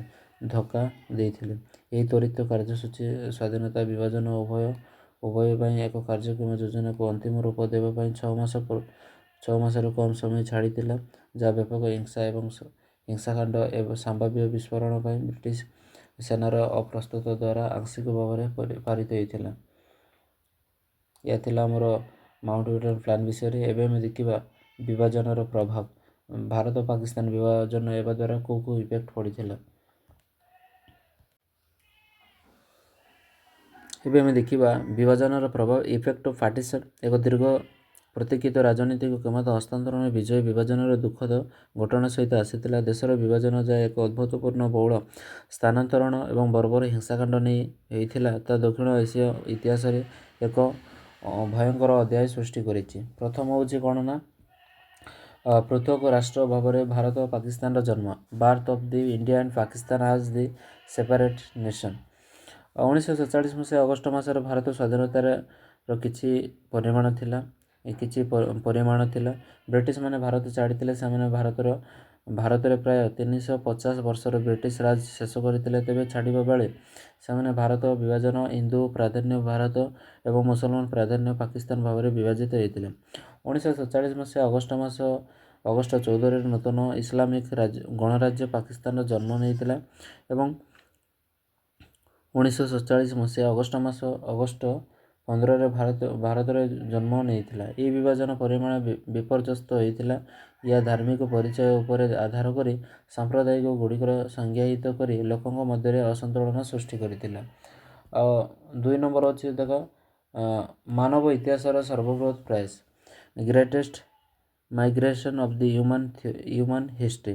ମାନବ ଇତିହାସର ବିଭାଜନ ବୃହତ୍ ପ୍ରବାସର କାରଣ ହୋଇଥିଲା, ଯେଉଁଥିରେ ମୁସଲମାନମାନେ ନୂତନ ଭାବରେ ଗଠିତ ପାକିସ୍ତାନକୁ ଯାଇଥିବା ବେଳେ ହିନ୍ଦୁ ଓ ଶିଖମାନେ ଭାରତକୁ ଯାଇଥିଲେ। 1947 ମସିହାରେ ଭାରତ ବିଭାଜନ ପରେ ମାସ ଧରି ନୂତନ ଭାବରେ ସୃଷ୍ଟି କରାଯାଇଥିଲା। ଭାରତ ଏବଂ ପାକିସ୍ତାନ ରାଜ୍ୟ ମଧ୍ୟରେ ଏକ ବିରାଟ ପ୍ରବାସ ଘଟିଥିଲା। ପ୍ରାରମ୍ଭରେ ବୃହତ୍ ସ୍ତରରେ ଜନସଂଖ୍ୟା ସ୍ଥାନାନ୍ତରଣ ପାଇଁ କୌଣସି ଆନୁଷ୍ଠାନିକ ଯୋଜନା ନଥିଲା। ଏହାକୁ ଅନୁମାନ କରାଯାଉଥିଲା ଯେ ସୀମା ନିର୍ଦ୍ଧାରଣ ପରେ ଧାର୍ମିକ ସଂଖ୍ୟାଲଘୁମାନେ ସେମାନେ ନିଜକୁ ଯେଉଁ ଦେଶରେ ପାଇବେ ସେଠାରେ ରହିବେ। ଏକମାତ୍ର ବ୍ୟତିକ୍ରମ ଥିଲା ପଞ୍ଜାବ, ଯେଉଁଠାରୁ ସାମ୍ପ୍ରଦାୟିକ ହିଂସା ଏତେ ମାତ୍ରାରେ ବୃଦ୍ଧି ପାଇଲା ଯେ ସଂଗଠିତ ଜନସଂଖ୍ୟା ସ୍ଥାନାନ୍ତରଣ ବ୍ୟବସ୍ଥା କରାଯାଇଥିଲା। ଅନ୍ୟ ରାଜ୍ୟମାନଙ୍କ ପାଇଁ ଏପରି କୌଣସି ବ୍ୟବସ୍ଥା କରାଯାଇନଥିଲା। ବିଭାଜନ ସମୟରେ ଅବିଭକ୍ତ ଭାରତ ମୋଟ ଜନସଂଖ୍ୟା ଥିଲା ପ୍ରାୟ 390 ନିୟୁତ ଥିଲା। ବିଭାଜନ ପରେ ଭାରତର ପ୍ରାୟ 330 ନିୟୁତ ଲୋକ ରହିଥିବା ବେଳେ ପଶ୍ଚିମ ପାକିସ୍ତାନ ଏବଂ ପୂର୍ବ ପାକିସ୍ତାନ, ବର୍ତ୍ତମାନର ବାଂଲାଦେଶ, ପ୍ରତ୍ୟେକରେ ପ୍ରାୟ 30 ନିୟୁତ ଲୋକ ରହିଥିଲେ। ସୀମା ଚୂଡ଼ାନ୍ତ ହେବା ପରେ ପ୍ରାୟ 14.5 ନିୟୁତ ଲୋକ ସୀମା ପାର କରି ଧାର୍ମିକ ଓ ବହୁସଂଖ୍ୟକ ମଧ୍ୟରେ ସୁରକ୍ଷା ଖୋଜିଲେ। ପାକିସ୍ତାନରେ 1951 ମସିହା ଜନଗଣନା ଅନୁଯାୟୀ 7,72,26,600 ଛଅଶହ ଭାରତର 1951 ମସିହା ଡାଟା ଅନୁଯାୟୀ 7,29,29,5,870 ବିସ୍ଥାପିତ ବ୍ୟକ୍ତି ପଞ୍ଜୀକୃତ ହୋଇଥିଲେ ମୁଖ୍ୟତଃ ହିନ୍ଦୁ ଏବଂ ଶିଖମାନେ ଯେଉଁମାନେ ପାକିସ୍ତାନରୁ ପ୍ରବାସନ କରିଥିଲେ।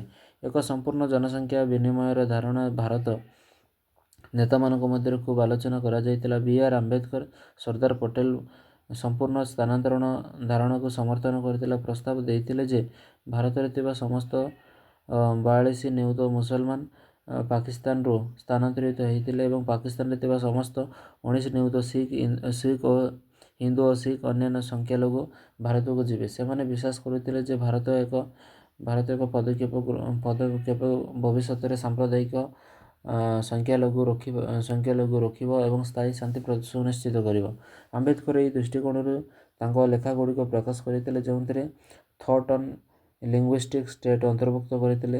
ଯେତେବେଳେ ପଟେଲ ଭୟ କରୁଥିଲେ ଯେ ଶତ୍ରୁତାପୂର୍ଣ୍ଣ ସଂଖ୍ୟାଲଘୁଙ୍କ ଉପସ୍ଥିତି ଦୀର୍ଘକାଳୀନ ଅସ୍ଥିରତା ହୋଇପାରେ, ତେବେ ଏହି ପ୍ରସ୍ତାବକୁ ଜବାହରଲାଲ ନେହେରୁ ଏବଂ ମହାତ୍ମା ଗାନ୍ଧୀ ଦୃଢ଼ ଭାବରେ ପ୍ରତ୍ୟାଖ୍ୟାନ କଲେ। ଉଭୟ ନେତା ଏକ ଧର୍ମନିରପେକ୍ଷ ଭାରତ ପାଇଁ ଓକିଲାତି କରିଥିଲେ ଯେଉଁଠାରେ ସମସ୍ତ ଧାର୍ମିକ ସମ୍ପ୍ରଦାୟ ସୁସଙ୍ଗତ ଭାବରେ ଏକାଠି ରହିପାରିବେ। ସେମାନେ କୌଣସି ପ୍ରକାର ବାଧ୍ୟତାମୂଳକ ପ୍ରବାସନ ବିରୋଧ କରିଥିଲେ। ବିଶ୍ୱାସ କରିଥିଲେ ଯେ ଏହା ବ୍ୟାପକ ଦୁଃଖର କାରଣ ହେବ, ସାମାଜିକ ସଂଗଠନକୁ ଛିନ୍ନ ଭିନ୍ନ କରିବ। ଫଳସ୍ୱରୂପ ଏକ ସମ୍ପୂର୍ଣ୍ଣ ଜନସଂଖ୍ୟା ବିନିମୟ କେବେ ହେଲା ନାହିଁ। ଯଦିଓ ପ୍ରାୟ 14 ନିୟୁତ ଲୋକ ସାମ୍ପ୍ରଦାୟିକ ହିଂସା ଦ୍ୱାରା ଚିହ୍ନିତ ଭୟାବହ ପରିସ୍ଥିତିରେ ପ୍ରବାସ କରିଥିଲେ, ତଥାପି ଲକ୍ଷ ଲକ୍ଷ ଧାର୍ମିକ ସଂଖ୍ୟାଲଘୁ ଉଭୟ ପାର୍ଶ୍ୱରେ ରହିଗଲେ। ଏହି ନିଷ୍ପତ୍ତିରେ ସ୍ଥାୟୀ ପରିମାଣ ରହିଥିଲା। ଭାରତରେ ଏକ ବଡ଼ ମୁସଲମାନ ଜନସଂଖ୍ୟା ରହିଲା, ଯାହା ଦେଶର ସର୍ବବୃହତ୍ ଧାର୍ମିକ ସଂଖ୍ୟାଲଘୁରେ ପରିଣତ ହୋଇଥିଲା। ଏହା ବିପରୀତ ପାକିସ୍ତାନରେ ହିନ୍ଦୁ ଓ ଶିଖମାନଙ୍କ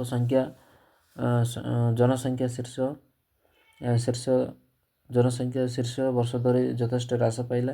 ନିରନ୍ତର ପ୍ରବାସନ ଅନେକ ବର୍ଷ ଧାର୍ମିକ ନିର୍ଯାତନା ହେତୁ ଏହା ହୋଇଥିଲା। ଏକ ସମ୍ପୂର୍ଣ୍ଣ ବିନିମୟର ଅଭାବ ଚାଲୁଥିବା ସାମ୍ପ୍ରଦାୟିକ ଉତ୍ତେଜନା ସାମୂହିକ ସଂଘର୍ଷ ସହାୟକ ହୋଇଥିଲା। କେତେକ ଯୁକ୍ତି କରନ୍ତି ଯେ ଏକ ପୂର୍ଣ୍ଣ ପ୍ରବାସନ ଏହି ସମସ୍ୟାଗୁଡ଼ିକୁ ରୋକି ପାରିଥାନ୍ତା। ଅନ୍ୟମାନେ ବିଶ୍ୱାସ କରନ୍ତି ଯେ ଭାରତ ଏକ ଧର୍ମନିରପେକ୍ଷ ରାଷ୍ଟ୍ର ଭାବରେ ରହିବାକୁ ନିଷ୍ପତ୍ତି ଏହାର ଗଣତାନ୍ତ୍ରିକ ବହୁଳତାବାଦୀ ପରିଚୟକୁ ବଜାୟ ରଖିବା ପାଇଁ ଅତ୍ୟାବଶ୍ୟକ ଥିଲା। 3 ନମ୍ବର ପଏଣ୍ଟ ହେଉଛି ବିଭାଜନର ଭୟାବହତା। Partition of the ଆଲୋକୋଟ୍ସ।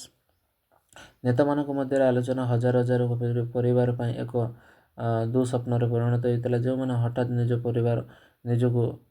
ନିଜକୁ ପିଢ଼ି ପିଢ଼ି ଧରି ବାସ କରୁଥିବା ଭୂମିରେ ବିସ୍ଥାପିତ ହୋଇଥିଲେ। ଆଇନ ଶୃଙ୍ଖଳା ଭାଙ୍ଗିଗଲା ଏବଂ ପରିବାରମାନେ ନିଜ ମାତୃଭୂମି ଛାଡ଼ି ନୂତନ ମନମୁଖୀ ଭାବରେ ସୀମାପାର ହେବାକୁ ଯାଉଥିବା ବେଳେ ବ୍ୟାପକ ହତ୍ୟାକାଣ୍ଡ, ଲୁଟ୍ କରାଯାଇଥିଲା। ମହିଳାମାନଙ୍କୁ ଅପହରଣ, ବଳାତ୍କାର, ବିକୃତ ଏବଂ ଶିଶୁମାନଙ୍କ ସହିତ ହତ୍ୟା କରାଯାଇଥିଲା। ଉଭୟ ଜନ୍ମିତ ଏବଂ ଅଜନ୍ମିତ ଶିଶୁ ଏଥିରେ ଅନ୍ତର୍ଭୁକ୍ତ ଥିଲେ। ପରିବାରମାନେ ନିଜ ପୈତୃକ ସମ୍ପତ୍ତି ଛାଡ଼ି ସୀମାପାର ହେଲେ, ଶରଣାର୍ଥୀ ଭାବରେ ଏକ ନୂତନ ଜୀବନ ଖୋଜିବାକୁ ବାଧ୍ୟ ହେଲେ। ଭାରତ ବିଭାଜନ ଭାରତୀୟ ଉପମହାଦେଶ ଇତିହାସରେ ସବୁଠାରୁ ଗୁରୁତ୍ୱପୂର୍ଣ୍ଣ ଘଟଣା ମଧ୍ୟରୁ ଅନ୍ୟତମ ଥିଲା। କେତେକ ଲୋକ ମରିଗଲେ କିମ୍ବା ନିଜ ଘରକୁ ହରାଇଲେ, ତାହାର କୌଣସି ସଠିକ୍ ହିସାବ ନାହିଁ। ତଥାପି ଆକଳନରୁ ଜଣାଯାଏ ଯେ ପ୍ରାୟ 20 ନିୟୁତ ଲୋକ ବିଭାଜନ ଦ୍ୱାରା ପ୍ରଭାବିତ ହୋଇଥିଲେ ଏବଂ 2 ଲକ୍ଷରୁ 1 ନିୟୁତ ଲୋକ ନିଜ ଜୀବନ ହାରିଥିଲେ। 4 ନମ୍ବର ପଏଣ୍ଟ ଅଛି ଦଙ୍ଗା, ବ୍ୟାପକ କ୍ଷୟକ୍ଷତି ଏବଂ ଆଇନ ଶୃଙ୍ଖଳାର ଅଭାବ। ଭାରତ ବିଭାଜନ ଉଭୟ ଭାରତ ଏବଂ ପାକିସ୍ତାନ ଧ୍ୱଂସ କରିଥିଲା, କାରଣ ଉଭୟ ସରକାର ବ୍ୟାପକ ପ୍ରବାସନକୁ କଳ୍ପନା କରିନଥିଲେ। ଦ୍ୱିତୀୟତଃ, ବିଭାଜନର ପ୍ରକୃତ ତାରିଖ ପୂର୍ବରୁ ସ୍ୱାଧୀନତା ତାରିଖ ଘୋଷଣା କରାଯାଇଥିଲା। ତେଣୁ ଉଭୟ ପାର୍ଶ୍ୱରେ ଆଇନ ଶୃଙ୍ଖଳା ସମ୍ପୂର୍ଣ୍ଣ ବିଭାଜନ ଘଟିଥିଲା। ଫଳସ୍ୱରୂପ ବିଭାଜନ ପ୍ରକ୍ରିୟା କରାଯାଇଥିଲା। ତେଣୁ ଉଭୟ ପାର୍ଶ୍ୱରେ ଆଇନ ଶୃଙ୍ଖଳା ସମ୍ପୂର୍ଣ୍ଣ ବିଘଟନ ହୋଇଥିଲା। ଫଳସ୍ୱରୂପ ବିଭାଜନ ପ୍ରକ୍ରିୟାରେ ଦଙ୍ଗା, ବଳାତ୍କାର, ହତ୍ୟା, ଲୁଟ୍ରେ ଅନେକ ଜୀବନ ନେଇଥିଲା। ମହିଳାମାନଙ୍କୁ, ବିଶେଷ କରି ହିନ୍ଦୁ, ଶିଖ ଏବଂ ମୁସଲମାନମାନଙ୍କୁ ପରସ୍ପର ଅପମାନିତ କରିବା ପାଇଁ କ୍ଷମତାକୁ ଉପକରଣ ଭାବରେ ବ୍ୟବହାର କରୁଥିଲେ। ଲକ୍ଷ ଲକ୍ଷ ଶରଣାର୍ଥୀ ସୀମା ପାର ହୋଇ ସେମାନଙ୍କ ପାଇଁ ସମ୍ପୂର୍ଣ୍ଣ ଅଜ୍ଞାତ ଅଞ୍ଚଳକୁ ଯାଇଥିଲେ, କାରଣ ସେମାନେ ଧାର୍ମିକ ପରିଚୟ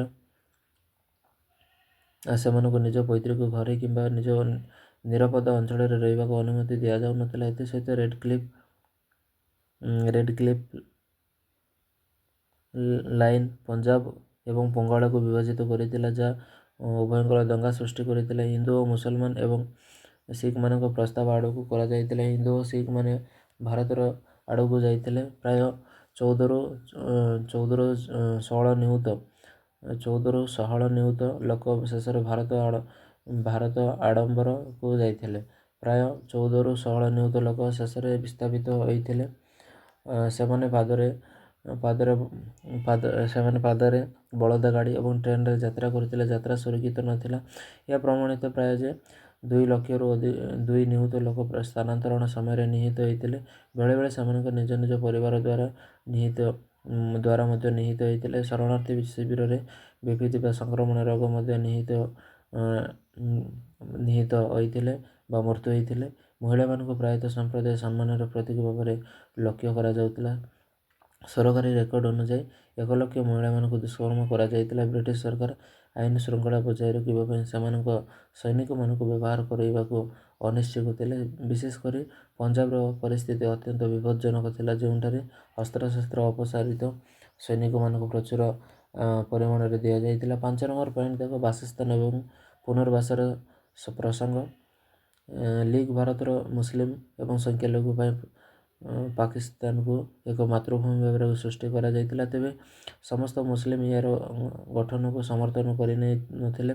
ସେମାନେ ପାକିସ୍ତାନକୁ ସ୍ଥାନାନ୍ତରଣ କରିନଥିଲେ। ମୁସଲିମମାନେ ସ୍ୱାଧୀନ ଭାବରେ ସର୍ବବୃହତ ସଂଖ୍ୟା ଲଘୁ ଗୋଷ୍ଠୀ ଭାବରେ ରହିଲେ, ଯାହା 1951 ମସିହା ଜନସଂଖ୍ୟାର ପ୍ରାୟ 10% ଥିଲା। ପରବର୍ତ୍ତୀ ସମୟରେ ଉଭୟ ରାଜ୍ୟ ବିଭାଜନ ପରବର୍ତ୍ତୀ ଶରଣାର୍ଥୀମାନଙ୍କୁ ରୋକିବା ଏବଂ ପୁନର୍ବାସ କରିବାର ବହୁତ ସମସ୍ୟାର ସମ୍ମୁଖୀନ ହୋଇଥିଲେ, ଯେଉଁମାନଙ୍କ ସଂଖ୍ୟା 1947-1948ରେ ଜାମ୍ମୁ କାଶ୍ମୀର ବାସିନ୍ଦା ଅଞ୍ଚଳକୁ ନେଇ ଦୁଇ ରାଜ୍ୟ ମଧ୍ୟରେ ଯୁକ୍ତିତର୍କ ହେବା ପରରେ ବୃଦ୍ଧି ପାଇଲା। ଦିଲ୍ଲୀର ଶରଣାର୍ଥୀମାନଙ୍କ ପ୍ରବାହ ଏତେ ଅଧିକ ହୋଇଥିଲା ଯେ ଶରଣାର୍ଥୀ ଶିବିରରେ ଅତ୍ୟନ୍ତ ଖରାପ ଅବସ୍ଥାରେ ରହୁଥିବାରୁ ଶରଣାର୍ଥୀମାନଙ୍କୁ ପୁନର୍ବାସ କରିବା ପାଇଁ ଫରିଦାବାଦ ନାମକ ଏକ ନୂତନ ସହର ନିର୍ମାଣ କରିବାକୁ ପଡ଼ିଲା।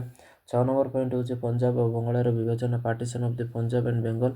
ପଞ୍ଜାବ ମୁସଲିମ ବହୁଳ ପଶ୍ଚିମ ଭାଗ ପାକିସ୍ତାନର ଅଂଶ ହୋଇଥିବା ବେଳେ ପଞ୍ଜାବର ପୂର୍ବ ଭାଗରେ, ଯେଉଁଠାରେ ହିନ୍ଦୁ ଓ ଶିଖମାନେ ସଂଖ୍ୟାଗରିଷ୍ଠତା ଥିଲେ, ତାହା ଭାରତକୁ ଯାଇଥିଲା। ପଞ୍ଜାବର ସବୁଠାରୁ ଖରାପ ସାମ୍ପ୍ରଦାୟିକ ହିଂସା ଦେଖିବାକୁ ମିଳିଥିଲା, ଯାହା ପାଇଁ ଉଭୟ ନବଗଠିତ ସରକାର ଅପ୍ରସ୍ତୁତ ଅପରିପକ୍ୱତା। ରେଡ୍ କ୍ଲିଫ୍ ଲାଇନ୍ ଅନୁଯାୟୀ ବଙ୍ଗଳା ପ୍ରଦେଶ 2ଟି ପୃଥକ ସଂସ୍ଥାରେ ବିଭକ୍ତ ହୋଇଥିଲା। ପଶ୍ଚିମ ବଙ୍ଗଳା ଭାରତକୁ ଦିଆଯାଇଥିବା ବେଳେ ପୂର୍ବ ବଙ୍ଗଳା ପାକିସ୍ତାନକୁ ଦିଆଯାଇଥିଲା। 2ଟି ମୁସଲିମ ବହୁଳ ଜିଲ୍ଲା ଭାରତକୁ ଦିଆଯାଇଥିବା ବେଳେ 2ଟି ହିନ୍ଦୁ ବହୁଳ ପ୍ରଦେଶ ପାକିସ୍ତାନକୁ ଦିଆଯାଇଥିଲା। ପୂର୍ବ ବଙ୍ଗଳାର ହିନ୍ଦୁମାନେ ଆକ୍ରମଣ ଭୟରେ କଲିକତା ସ୍ଥାନାନ୍ତରିତ ହୋଇଥିବା ବେଳେ ପୂର୍ବ ବଙ୍ଗଳାର ମୁସଲମାନମାନେ ପାକିସ୍ତାନକୁ ପଳାଇଥିଲେ। ଏବେ ଆମେ ଦେଖିବା ପଞ୍ଜାବ ବିଷୟରେ। ପଞ୍ଜାବ 1947 ମସିହାରେ ଭାରତ ବିଭାଜନ ବ୍ରିଟିଶ ପ୍ରଦେଶ ପଞ୍ଜାବକୁ ନବଗଠିତ କରି ଭାରତ ଏବଂ ପାକିସ୍ତାନ ଆଧିପତ୍ୟ ମଧ୍ୟରେ ବିଭାଜିତ କରାଗଲା। ତମେ ଜାଣିଛ ପୂର୍ବ ପଞ୍ଜାବ ଅଛି ଭାରତରେ ଆଉ ପଶ୍ଚିମ ପଞ୍ଜାବ ଅଛି ପାକିସ୍ତାନରେ ହେଲା। ମୁସଲିମ ବହୁଳ ପଶ୍ଚିମ ଅଂଶ ପାକିସ୍ତାନର ପଞ୍ଜାବ ଭାବରେ ପ୍ରଦେଶରେ ପରିଣତ ହୋଇଥିବା ବେଳେ ମୁଖ୍ୟତଃ ହିନ୍ଦୁ ଓ ଶିଖ ବହୁଳ ଅଞ୍ଚଳ ପୂର୍ବ ଅଂଶ ଭାରତର ପୂର୍ବ ପଞ୍ଜାବ ରାଜ୍ୟରେ ପରିଣତ ହୋଇଥିଲା, ଯାହା ପରେ ବର୍ତ୍ତମାନ ପଞ୍ଜାବ, ହରିୟାଣା, ହିମାଚଳ ପ୍ରଦେଶ ରାଜ୍ୟରେ ବିଭକ୍ତ ହୋଇଥିଲା। ସାମ୍ପ୍ରଦାୟିକ ବିଭାଜନ ସତ୍ତ୍ୱେ ପଶ୍ଚିମ ବହୁଳ ସଂଖ୍ୟାରେ ହିନ୍ଦୁ ଓ ଶିଖମାନେ ଜନସଂଖ୍ୟା ରହିଥିଲେ। ଅନେକ ମୁସଲିମ ପୂର୍ବରୁ ରହିଲେ। ପଞ୍ଜାବର ପ୍ରବାସ ବ୍ୟାପକ ହୋଇଥିଲା, ଯେଉଁଥିରେ ପ୍ରାୟ 12 ନିୟୁତ ଲୋକ ବିସ୍ଥାପିତ ହୋଇଥିଲେ। ପ୍ରାୟ 6.5 ନିୟୁତ ଲୋକମାନେ ପାକିସ୍ତାନର ପଶ୍ଚିମ ପ୍ରସ୍ତାବକୁ ପଳାୟନ କରିଥିଲେ। 1.7 ନିୟୁତ ହିନ୍ଦୁ ଓ ଶିଖ ଭାରତର ପୂର୍ବ ପଞ୍ଜାବକୁ ଯାଇଥିଲେ। ଏହି ପ୍ରସ୍ତାବ ସହିତ ଆସିଥିବା ହିଂସାକୁ କିଛି ବିଦ୍ୱାନ ପ୍ରତିଶୋଧମୂଳକ ନରସଂହାର ଭାବରେ ବର୍ଣ୍ଣନା କରିଛନ୍ତି। ସମଗ୍ର ସମ୍ପ୍ରଦାୟ ଗୁଡ଼ିକ ଉଜୁଡ଼ି ଯାଇଥିଲେ ଏବଂ ଉଭୟ ପାର୍ଶ୍ୱରେ ଭୟଙ୍କର ହତ୍ୟାକାଣ୍ଡ ଘଟିଥିଲା। ପରବର୍ତ୍ତୀ ସମୟରେ ପୂର୍ବ ପଞ୍ଜାବର ମୁସଲମାନ ଜନସଂଖ୍ୟା ପ୍ରାୟତଃ ନଥିଲା। ସେହିଭଳି ପଶ୍ଚିମ ପଞ୍ଜାବରେ ଅତି କମ୍ ହିନ୍ଦୁ ଏବଂ ଶିଖ ରହିଥିଲେ। କେବଳ ରହିମ ୟାର ଖାନ ଏବଂ ବାହାଲପୁର ଭଳି କିଛି ସ୍ଥାନରେ ସାମାନ୍ୟ ବ୍ୟତିକ୍ରମ ରହିଥିଲା। ହତ୍ୟାକାଣ୍ଡର ମାତ୍ରା ବିତର୍କର ବିଷୟ ରହିଛି। ଐତିହାସିକ ଲରେନ୍ସ ଜେମ୍ସ ଉଲ୍ଲେଖ କରିଛନ୍ତି ଯେ ପଶ୍ଚିମ ପଞ୍ଜାବର ରାଜ୍ୟପାଳ ସାର୍ ଫ୍ରାନ୍ସିସ୍ ମୋଡି ଆକଳନ କରିଥିଲେ ଯେ ପାକିସ୍ତାନରେ ପହଞ୍ଚିବାକୁ ଚେଷ୍ଟା କରିଥିବା 5 ଲକ୍ଷ ମୁସଲମାନମାନଙ୍କୁ ହତ୍ୟା କରାଯାଇଥିଲା। କରାଚିରେ ଥିବା ବ୍ରିଟିଶ ହାଇ କମିଶନର ମୋଟ 8 ଲକ୍ଷ ପାଖାପାଖି ଆକଳନ କରିଥିଲେ। ଏହି ସଂଖ୍ୟାକୁ ଲର୍ଡ ମାଉଣ୍ଟବେଟନ ଦାବି ସହିତ ତୀବ୍ର ବିପରୀତ, ଯାହା ଅନୁଯାୟୀ କେବଳ 2 ଲକ୍ଷ ଲୋକଙ୍କୁ ହତ୍ୟା କରାଯାଇଥିଲା,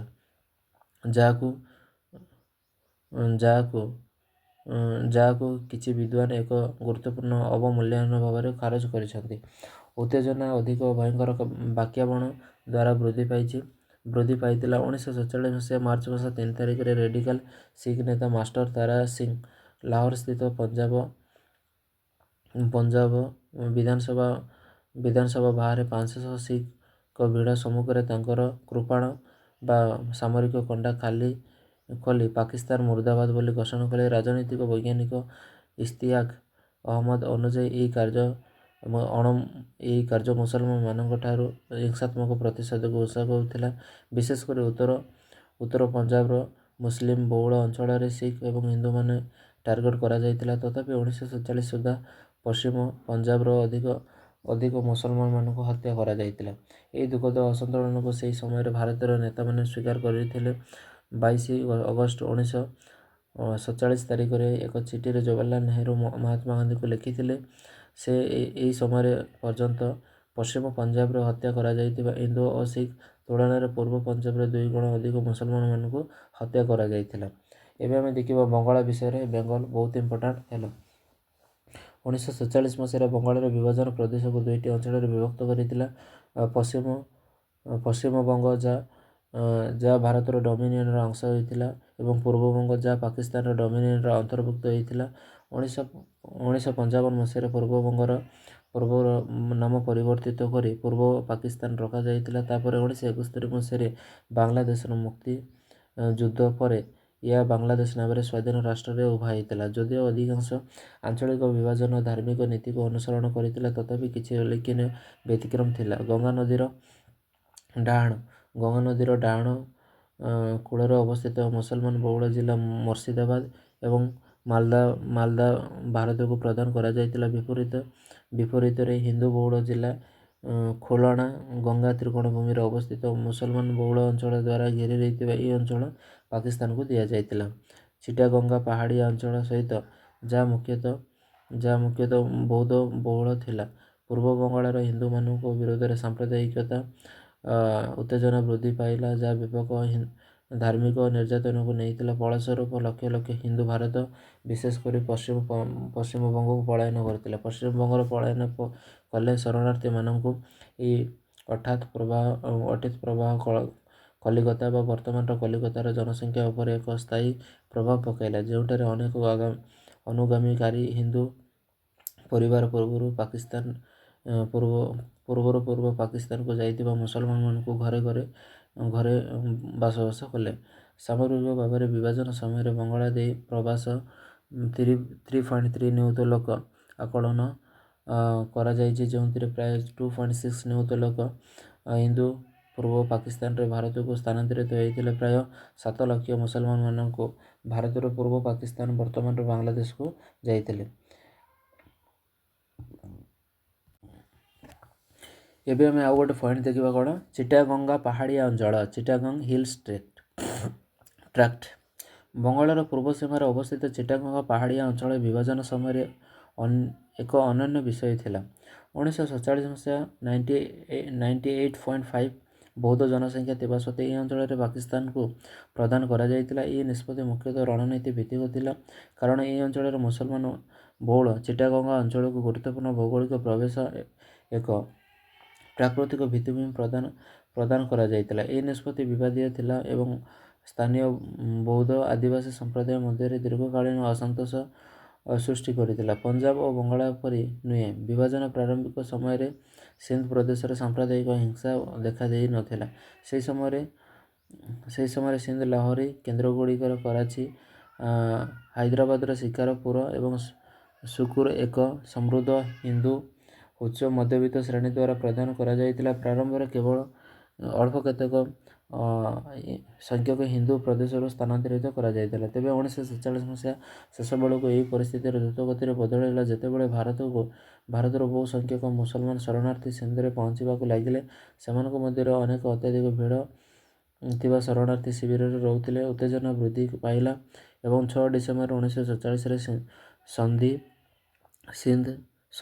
ହିନ୍ଦୁ ଶରଣାର୍ଥୀ ଏବଂ ସ୍ଥାନୀୟ ମୁସଲମାନମାନଙ୍କ ମଧ୍ୟରେ ବିବାଦ ପରେ ଆଜମେର, ଭାରତ ଏବଂ ସାମ୍ପ୍ରଦାୟିକ ହିଂସା ସୃଷ୍ଟି ହୋଇଥିଲା। ଏହି ମାସରେ ପରବର୍ତ୍ତୀ ସମୟରେ ହିଂସା ପୁଣି ବୃଦ୍ଧି ପାଇଲା, ଯାହା ଚୋରାମାଡ଼, ଅଗ୍ନିକାଣ୍ଡ, ଲୁଟପାଟ ନେଇଗଲା, ଯାହା ମୁଖ୍ୟତଃ ମୁସଲମାନମାନଙ୍କୁ ପ୍ରଭାବିତ କରିଲା।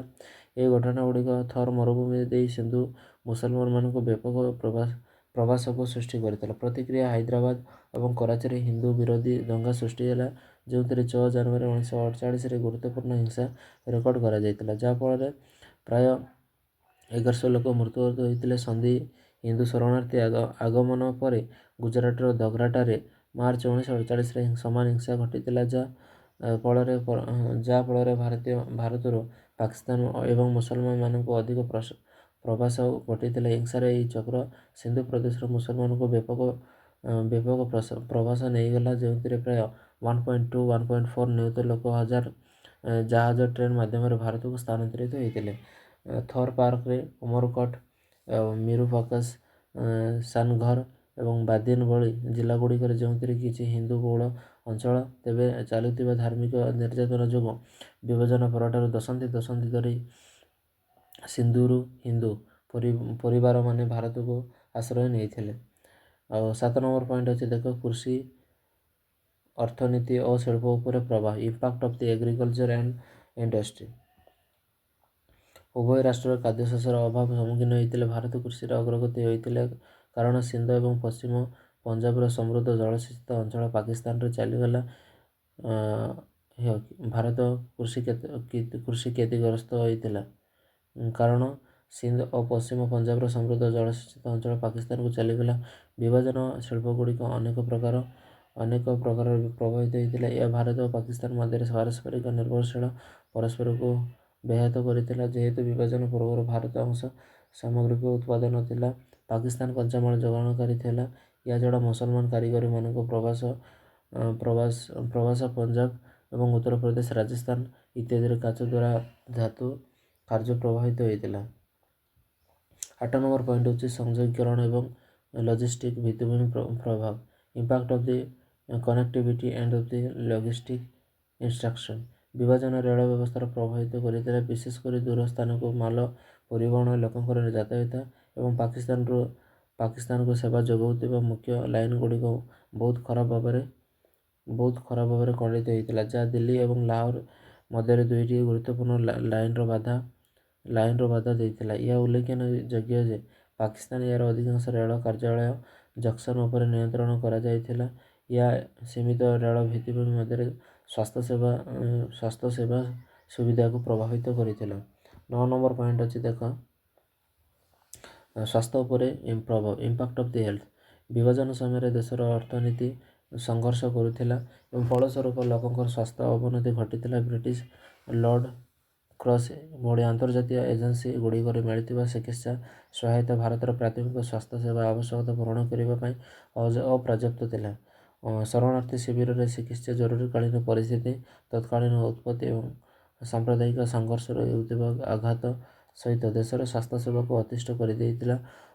5 ବର୍ଷରୁ କମ୍ ଶିଶୁ ଏବଂ ପିଲାମାନଙ୍କ ମଧ୍ୟରେ ବିଭାଜନକୁ ଆଘାତ କରିବା ସମାନ ଭାବରେ ଅନୁଭବ କରିଥିଲେ। 1947 ମସିହା ବିଭାଜନ ପ୍ରାଥମିକ ସ୍ୱାସ୍ଥ୍ୟ ସେବା ବ୍ୟବସ୍ଥାର ଦୁର୍ବଳତା ବଢ଼ାଇଥିଲେ। ଖରାପ ଆର୍ଥିକ ଅବସ୍ଥା ଏବଂ ସାମ୍ପ୍ରଦାୟିକ ସଂଘର୍ଷ ସେବା ପେସାଦାର ଏବଂ ଉପକରଣର ଅଭାବ ସୃଷ୍ଟି କରିଦେଇଥିଲା, ଯାହା ରୋଗକୁ ରୋକିବା ଏବଂ ନିୟନ୍ତ୍ରଣ କରିବା କଷ୍ଟକର ହୋଇଥିଲା। ଭାରତର ବିଭାଜନ ବିଭିନ୍ନ ବ୍ୟକ୍ତିବିଶେଷ ବିଭିନ୍ନ ଦୃଷ୍ଟିକୋଣରୁ ବିଶ୍ଳେଷଣ କରିଛନ୍ତି। ନଭେମ୍ବର 1947ରେ Winston Churchill the journal of politics ଲେଖିଥିଲେ, ବିଭାଜନ ମାନବ ଇତିହାସର ସବୁଠାରୁ ଖରାପ ସାମ୍ପ୍ରଦାୟିକତା ଦଙ୍ଗା ସୃଷ୍ଟି କରିଛି ବୋଲି ବର୍ଣ୍ଣନା କରିଥିଲେ। ଯେ ସେ ଆକଳନ କରିଥିଲେ ସ୍ୱାଧୀନତାର ପ୍ରଥମ ମାସରେ ଅତିକମ୍ରେ 1 ଲକ୍ଷ ଲୋକ ନିହତ ହୋଇଥିଲେ ଏବଂ ବୃହତ୍ ଗଣପଳାୟନ ଯୋଗୁଁ 4 ଲକ୍ଷ ଲୋକଙ୍କୁ ଭାରତରେ ପ୍ରବାସ ଘଟିଥିଲା, ଯାହା ବିଶ୍ୱ ଇତିହାସରେ ଲୋକଙ୍କ ସବୁଠାରୁ ବଡ଼ ଏକକ ପ୍ରବାସ ଥିଲା। ରବର୍ଟ ହଲାଣ୍ଡ ତୀବ୍ର ସାମ୍ପ୍ରଦାୟିକ ଭାବନା ଏବଂ ସମଗ୍ର ସହର ଏବଂ ଗ୍ରାମଗୁଡ଼ିକର ଉପରେ ଧ୍ୱଂସ ଉପରେ ଧ୍ୟାନ ଦେଇଥିଲେ। ସର୍ଦ୍ଦାର ବଲ୍ଲଭଭାଇ ପଟେଲ ବିଭାଜନକୁ ଅମାନସିକ ଏବଂ ବର୍ବରତାର ପ୍ରତୀକ ଭାବରେ ନିନ୍ଦା କରିଥିଲେ ଏବଂ ବ୍ରିଟିଶ ମେଡିକାଲ ଜର୍ନାଲରେ କେସି ରାଜା ସାହିତ୍ୟ ବ୍ୟାପକ ସାମ୍ପ୍ରଦାୟିକ ଦଙ୍ଗାକୁ ଆଲୋଚନା କରିଥିଲେ, ଯାହାକି ବ୍ୟାପକ ଜନସଂଖ୍ୟା ବିନିମୟରେ ଉତ୍ପନ୍ନ ହୋଇଥିଲା। ଉର୍ବଶୀ ବୁଟିଲିଆ ତାଙ୍କ ପୁସ୍ତକ ଥିଲା ଦି ଅଦର ସାଇଡ୍ ଅଫ୍ ସାଇଲେନ୍ସ ରେ ସେହି ସମୟରେ ଘଟିଥିବା ହତ୍ୟାକାଣ୍ଡର ଗଭୀର ଭାବରେ ବର୍ଣ୍ଣନା କରାଯାଇଛି। କିଛି ମୌଳିବାଦୀ ଧାର୍ମିକ ଗୋଷ୍ଠୀ କାର୍ଯ୍ୟକଳାପ ଦ୍ୱାରା ପ୍ରେରିତ ବିଭାଜନ ଦୁଇଟି ପୃଥକ ରାଷ୍ଟ୍ର ସୃଷ୍ଟି କରିବାକୁ ଲକ୍ଷ୍ୟ କରାଯାଇଥିଲା। ଏହି ପ୍ରତିକ୍ରିୟାରେ ବ୍ରିଟିଶ ଶାସନ, ମୁସଲିମ ଲିଗ୍, ମହମ୍ମଦ ଅଲି ଜିନ୍ନା ଏବଂ ଭାରତୀୟ ଜାତୀୟ କଂଗ୍ରେସ ଦଳର ଭୂମିକା ଗୁରୁତ୍ୱପୂର୍ଣ୍ଣ ଥିଲା। ଯଦି ଜିନ୍ନା ଏବଂ କଂଗ୍ରେସ ନିଜ ଲକ୍ଷ୍ୟକୁ ଅନୁସରଣ କରିନଥାନ୍ତେ, ତେବେ ବିଭାଜନ କେବେ ହୋଇନଥାନ୍ତା। ପରବର୍ତ୍ତୀ ଭୟାନକ ଘଟଣାଗୁଡ଼ିକୁ ଏଡ଼ାଇ ଦିଆଯାଇ ପାରିଥାନ୍ତା। ଡକାୟତ, ଚୋରି, ଅପହରଣ, ହତ୍ୟା ଏବଂ ବଳାତ୍କାର ସମେତ ବ୍ୟାପକ ହିଂସା ମାନବ ଆତ୍ମାକୁ ନଷ୍ଟ କରିବାକୁ ସମଗ୍ର ଭାରତୀୟ ଉପମହାଦେଶକୁ ଅସ୍ଥିର କରିବାକୁ ଧମକ ଦେଇଥିଲା। ବିଭାଜନ କେବଳ ଏହି ବର୍ବର ଘଟଣାକୁ ପ୍ରେରିତ କରିନଥିଲା ଏବଂ ନବଗଠିତ ଦୁଇ ଦେଶର ବ୍ୟାପକ ସ୍ଥାନାନ୍ତରଣ ମଧ୍ୟ ଘଟିଥିଲା। ଏହିପରି ଭାବରେ ବିଭାଜନ ସମୟ ଭାରତ ଇତିହାସର ସବୁଠାରୁ ଯନ୍ତ୍ରଣାଦାୟକ ଦୁଃଖଦ ଘଟଣା ହୋଇ ରହିଛି। 1947 ମସିହା ଭାରତ ବିଭାଜନ ଉପମହାଦେଶର ଇତିହାସର ସବୁଠାରୁ ଦୁଃଖଦ ଅଧ୍ୟାୟ ଭାବରେ ଗୋଟିଏ ହୋଇଛି। ଯଦି ଏହା ଦୁଇଟି ସ୍ୱାଧୀନ ରାଷ୍ଟ୍ର ଏବଂ ପାକିସ୍ତାନ ସୃଷ୍ଟି ହୋଇଥାନ୍ତା, ତେବେ ଏହାର ମୂଲ୍ୟ ଅପରିସୀମ ହୋଇଥିଲା। ଲକ୍ଷ ଲକ୍ଷ ଲୋକଙ୍କୁ ବିସ୍ଥାପିତ କରିଥିଲା, ସ୍ଥାୟୀ କ୍ଷତି ଛାଡ଼ିଥିଲା, ଯାହା ଆଜି ସେହି ଅଞ୍ଚଳରେ ପ୍ରଭାବିତ ହୋଇଥିଲା। ଏହି ବିଭାଜନକୁ ରାଜନୈତିକ ଓ ସାମାଜିକ ପରିମାଣ ଉଭୟ ଦେଶରେ ଗୁଞ୍ଜରିତ ହେଉଛି। ତଥାପି ଭବିଷ୍ୟତ ପାଇଁ ଏକ ବଢ଼ୁଥିବା ଆଶା ମଧ୍ୟ ରହିଛି। ସମୟ ବିତିବା ସହିତ ରାଷ୍ଟ୍ରଗୁଡ଼ିକ ମଧ୍ୟରେ ଶାନ୍ତି, ପାରସ୍ପରିକ ସମ୍ମାନ ଏବଂ ବୁଝାମଣାର ମହତ୍ତ୍ୱକୁ ଅଧିକ ସ୍ୱୀକୃତି ମିଳିଛି। ସୀମା ପାର ଦ୍ୱାରା ପୃଥକ ହୋଇ ଭାରତ ଓ ପାକିସ୍ତାନ ଏକ ସମୃଦ୍ଧ ସାଂସ୍କୃତିକ, ଐତିହାସିକ, ଭାଷାଗତ ଅଂଶୀଦାର ଅଟନ୍ତି। ଏହି ସାଧାରଣ ଇତିହାସକୁ ସ୍ୱୀକୃତି ଦେବା ଏବଂ ଗ୍ରହଣ କରିବା ଦ୍ୱାରା କିଛିଟା ଆରୋଗ୍ୟ ଘଟିଥାଏ। ବିଭାଜନର ଶିକ୍ଷା, ଅସହିଷ୍ଣୁତାର ବିପଦ ଏବଂ ବିବିଧତା ପୋଷଣ କରୁଥିବା ସମାଜର ମହତ୍ତ୍ୱର ଏକ ତୀବ୍ର ସ୍ମାରକ ଭାବରେ କାର୍ଯ୍ୟ କରେ, ଯେଉଁଠାରେ ପାର୍ଥକ୍ୟଗୁଡ଼ିକ ସଂଘର୍ଷର ଉତ୍ସ ହେବା ପରିବର୍ତ୍ତେ ସଂଳାପ ପାଇଁ ସୁଯୋଗ ପାଲଟେ। ବିଭାଜନ କେବଳ ଏକ ରାଜନୈତିକ ଘଟଣା ନଥିଲା, ଏହା ଗଭୀର ମାନବୀୟ ଦୁର୍ଘଟଣା ଥିଲା। ଏହା ଥିଲା ଆମର ଦି ରାଷ୍ଟ୍ରତତ୍ତ୍ୱ ବା ଟୁ ନେସନ୍ ଥିଓରି ବିଷୟରେ ପାଠ ହେଲା। ଏବେ ଆମେ ସର୍ଟ କୋଶ୍ଚିନ୍ ଟିକେ ଦେଖିଦେବା, ବହୁତ ଇମ୍ପୋର୍ଟାଣ୍ଟ। ଡେସ୍ ଦୁଇ ଜାତି ତତ୍ତ୍ୱ ବିଷୟରେ ପ୍ରଥମ ମତ ବ୍ୟକ୍ତ କରିଥିଲେ? ଉତ୍ତର କ'ଣ ହେବ? ସାର୍ ସୈୟଦ ଅହମ୍ମଦ ଖାନ। ଆଉ ସେକେଣ୍ଡର ଦେଖ, ଡେସ୍ ଦୁଇ ଜାତି ତତ୍ତ୍ୱର ଅବଶିଷ୍ଟ ଅଂଶ ସମ୍ପୂର୍ଣ୍ଣ କରିଥିଲେ? କିଏ? ମହମ୍ମଦ ଅଲି ଜିନ୍ନା। ଆଉ ଗୋଟେ କୋଶ୍ଚିନ୍ ଦେଖ, ବଙ୍ଗଳା ବିଭାଜନ ଡେସ୍ ମସିହାରେ ହୋଇଥିଲା? 1905 ଉତ୍ତର ହେବ।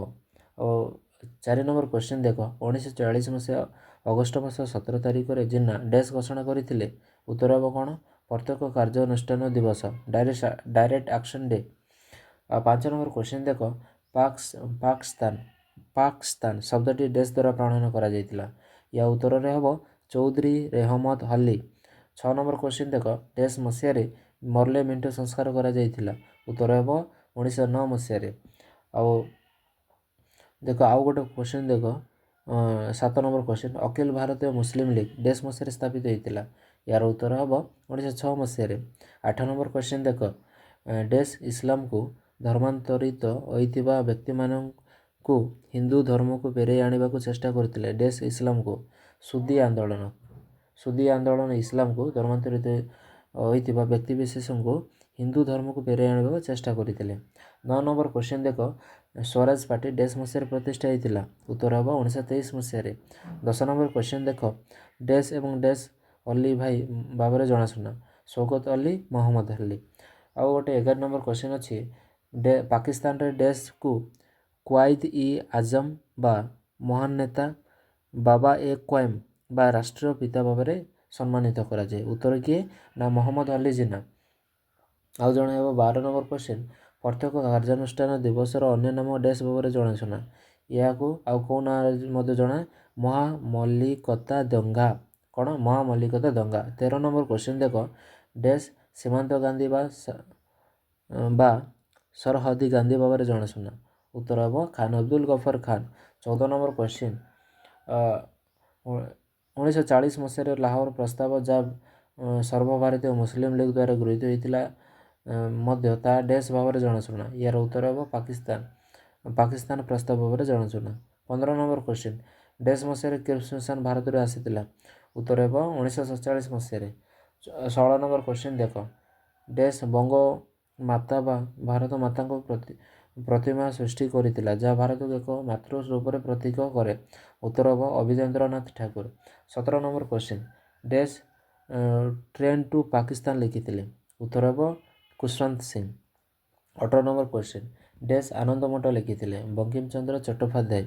19 ନମ୍ବର କ୍ୱେଶ୍ଚିନ୍, ଡ୍ୟାସ୍ ତାଙ୍କ ପୁସ୍ତକ the other side of silence ଭାବରେ ଭାରତ ବିଭାଜନ ସମୟରେ ଦେଇଥିବା ହତ୍ୟାକାଣ୍ଡକୁ ଆଲୋକପାତ କରିଥିଲେ। କିଏ? ଉର୍ବଶୀ ବୁଟାଲିଆ। ଏହା ଥିଲା ଆମର 1 ମାର୍କ ବିଶିଷ୍ଟ। ପରବର୍ତ୍ତୀ 50 ୱାର୍ଡ଼ ମିନ୍ସ 5 ମାର୍କ ବିଶିଷ୍ଟ କ୍ୱେଶ୍ଚିନ୍ ତୁମକୁ ଦେଇଥିବ। ତୁମେ ଲେଖିବ ସାର୍ ସୟଦ ଅହମ୍ମଦ ଖାନ କିଏ? ମହମ୍ମଦ ଅଲି ଜିନା କିଏ? ପୃଥକ ନିର୍ବାଚନ ମଣ୍ଡଳୀ କ'ଣ? ମହମ୍ମଦ ଇକବାଲ କିଏ? ତାପରେ 1932 ମସିହାରେ ସାମ୍ପ୍ରଦାୟିକ ପୁରସ୍କାର କ'ଣ? ତାପରେ କ୍ରିପ୍ସ ମିଶନ କ'ଣ? ଆଲିଗଡ଼ ଆନ୍ଦୋଳନ କ'ଣ? ଇଲାମା ଇକବାଲ କ'ଣ? ଚୌଧୁରୀ ଜାଫକୁଲ୍ଲା ଖାଁ କିଏ? ତାପରେ ସୁଦ୍ଦି ଆନ୍ଦୋଳନ କ'ଣ? ମହାନ କଲିକତା ଦଙ୍ଗ କ'ଣ? ସେହିପରି ଦେଖ 250 ୱାର୍ଡ଼ ମିନ୍ ପାଖାପାଖି 6 ମାର୍କ କ୍ୱେଶ୍ଚିନ୍। ଏଟା ବଙ୍ଗାଳ ବିଭାଜନ କ'ଣ ହେଲା?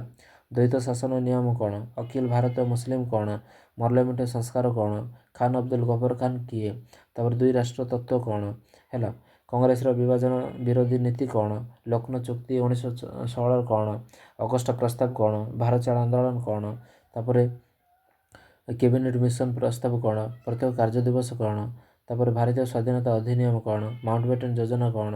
ଆଉ 800 ବିଶିଷ୍ଟ ମାନେ ଏଟା 8 ମାର୍କ ବିଶିଷ୍ଟ। ଯେମିତିକି ପ୍ରଥମ କ୍ୱେଶ୍ଚିନ୍ ଅଛି ଦେଖ, ଭାରତର ସ୍ୱାଧୀନତା ଅଧିନିୟମର ବୈଶିଷ୍ଟ୍ୟ ଗୁଡ଼ିକ ଆଲୋଚନା କର। ଭାରତର ବିଭାଜନ ପ୍ରସ୍ତାବ ଗୁଡ଼ିକ ପରୀକ୍ଷା କର। ସାର୍ ସୟଦ ଅହମ୍ମଦ ଖାନ ଭାରତ ବିଭାଜନକୁ ବହୁତ ଯୋଗଦାନ କରିଛନ୍ତି। ଏହି ମତବ୍ୟକ୍ତକୁ ଯଥାର୍ଥତା ପ୍ରତିପାଦନ କର।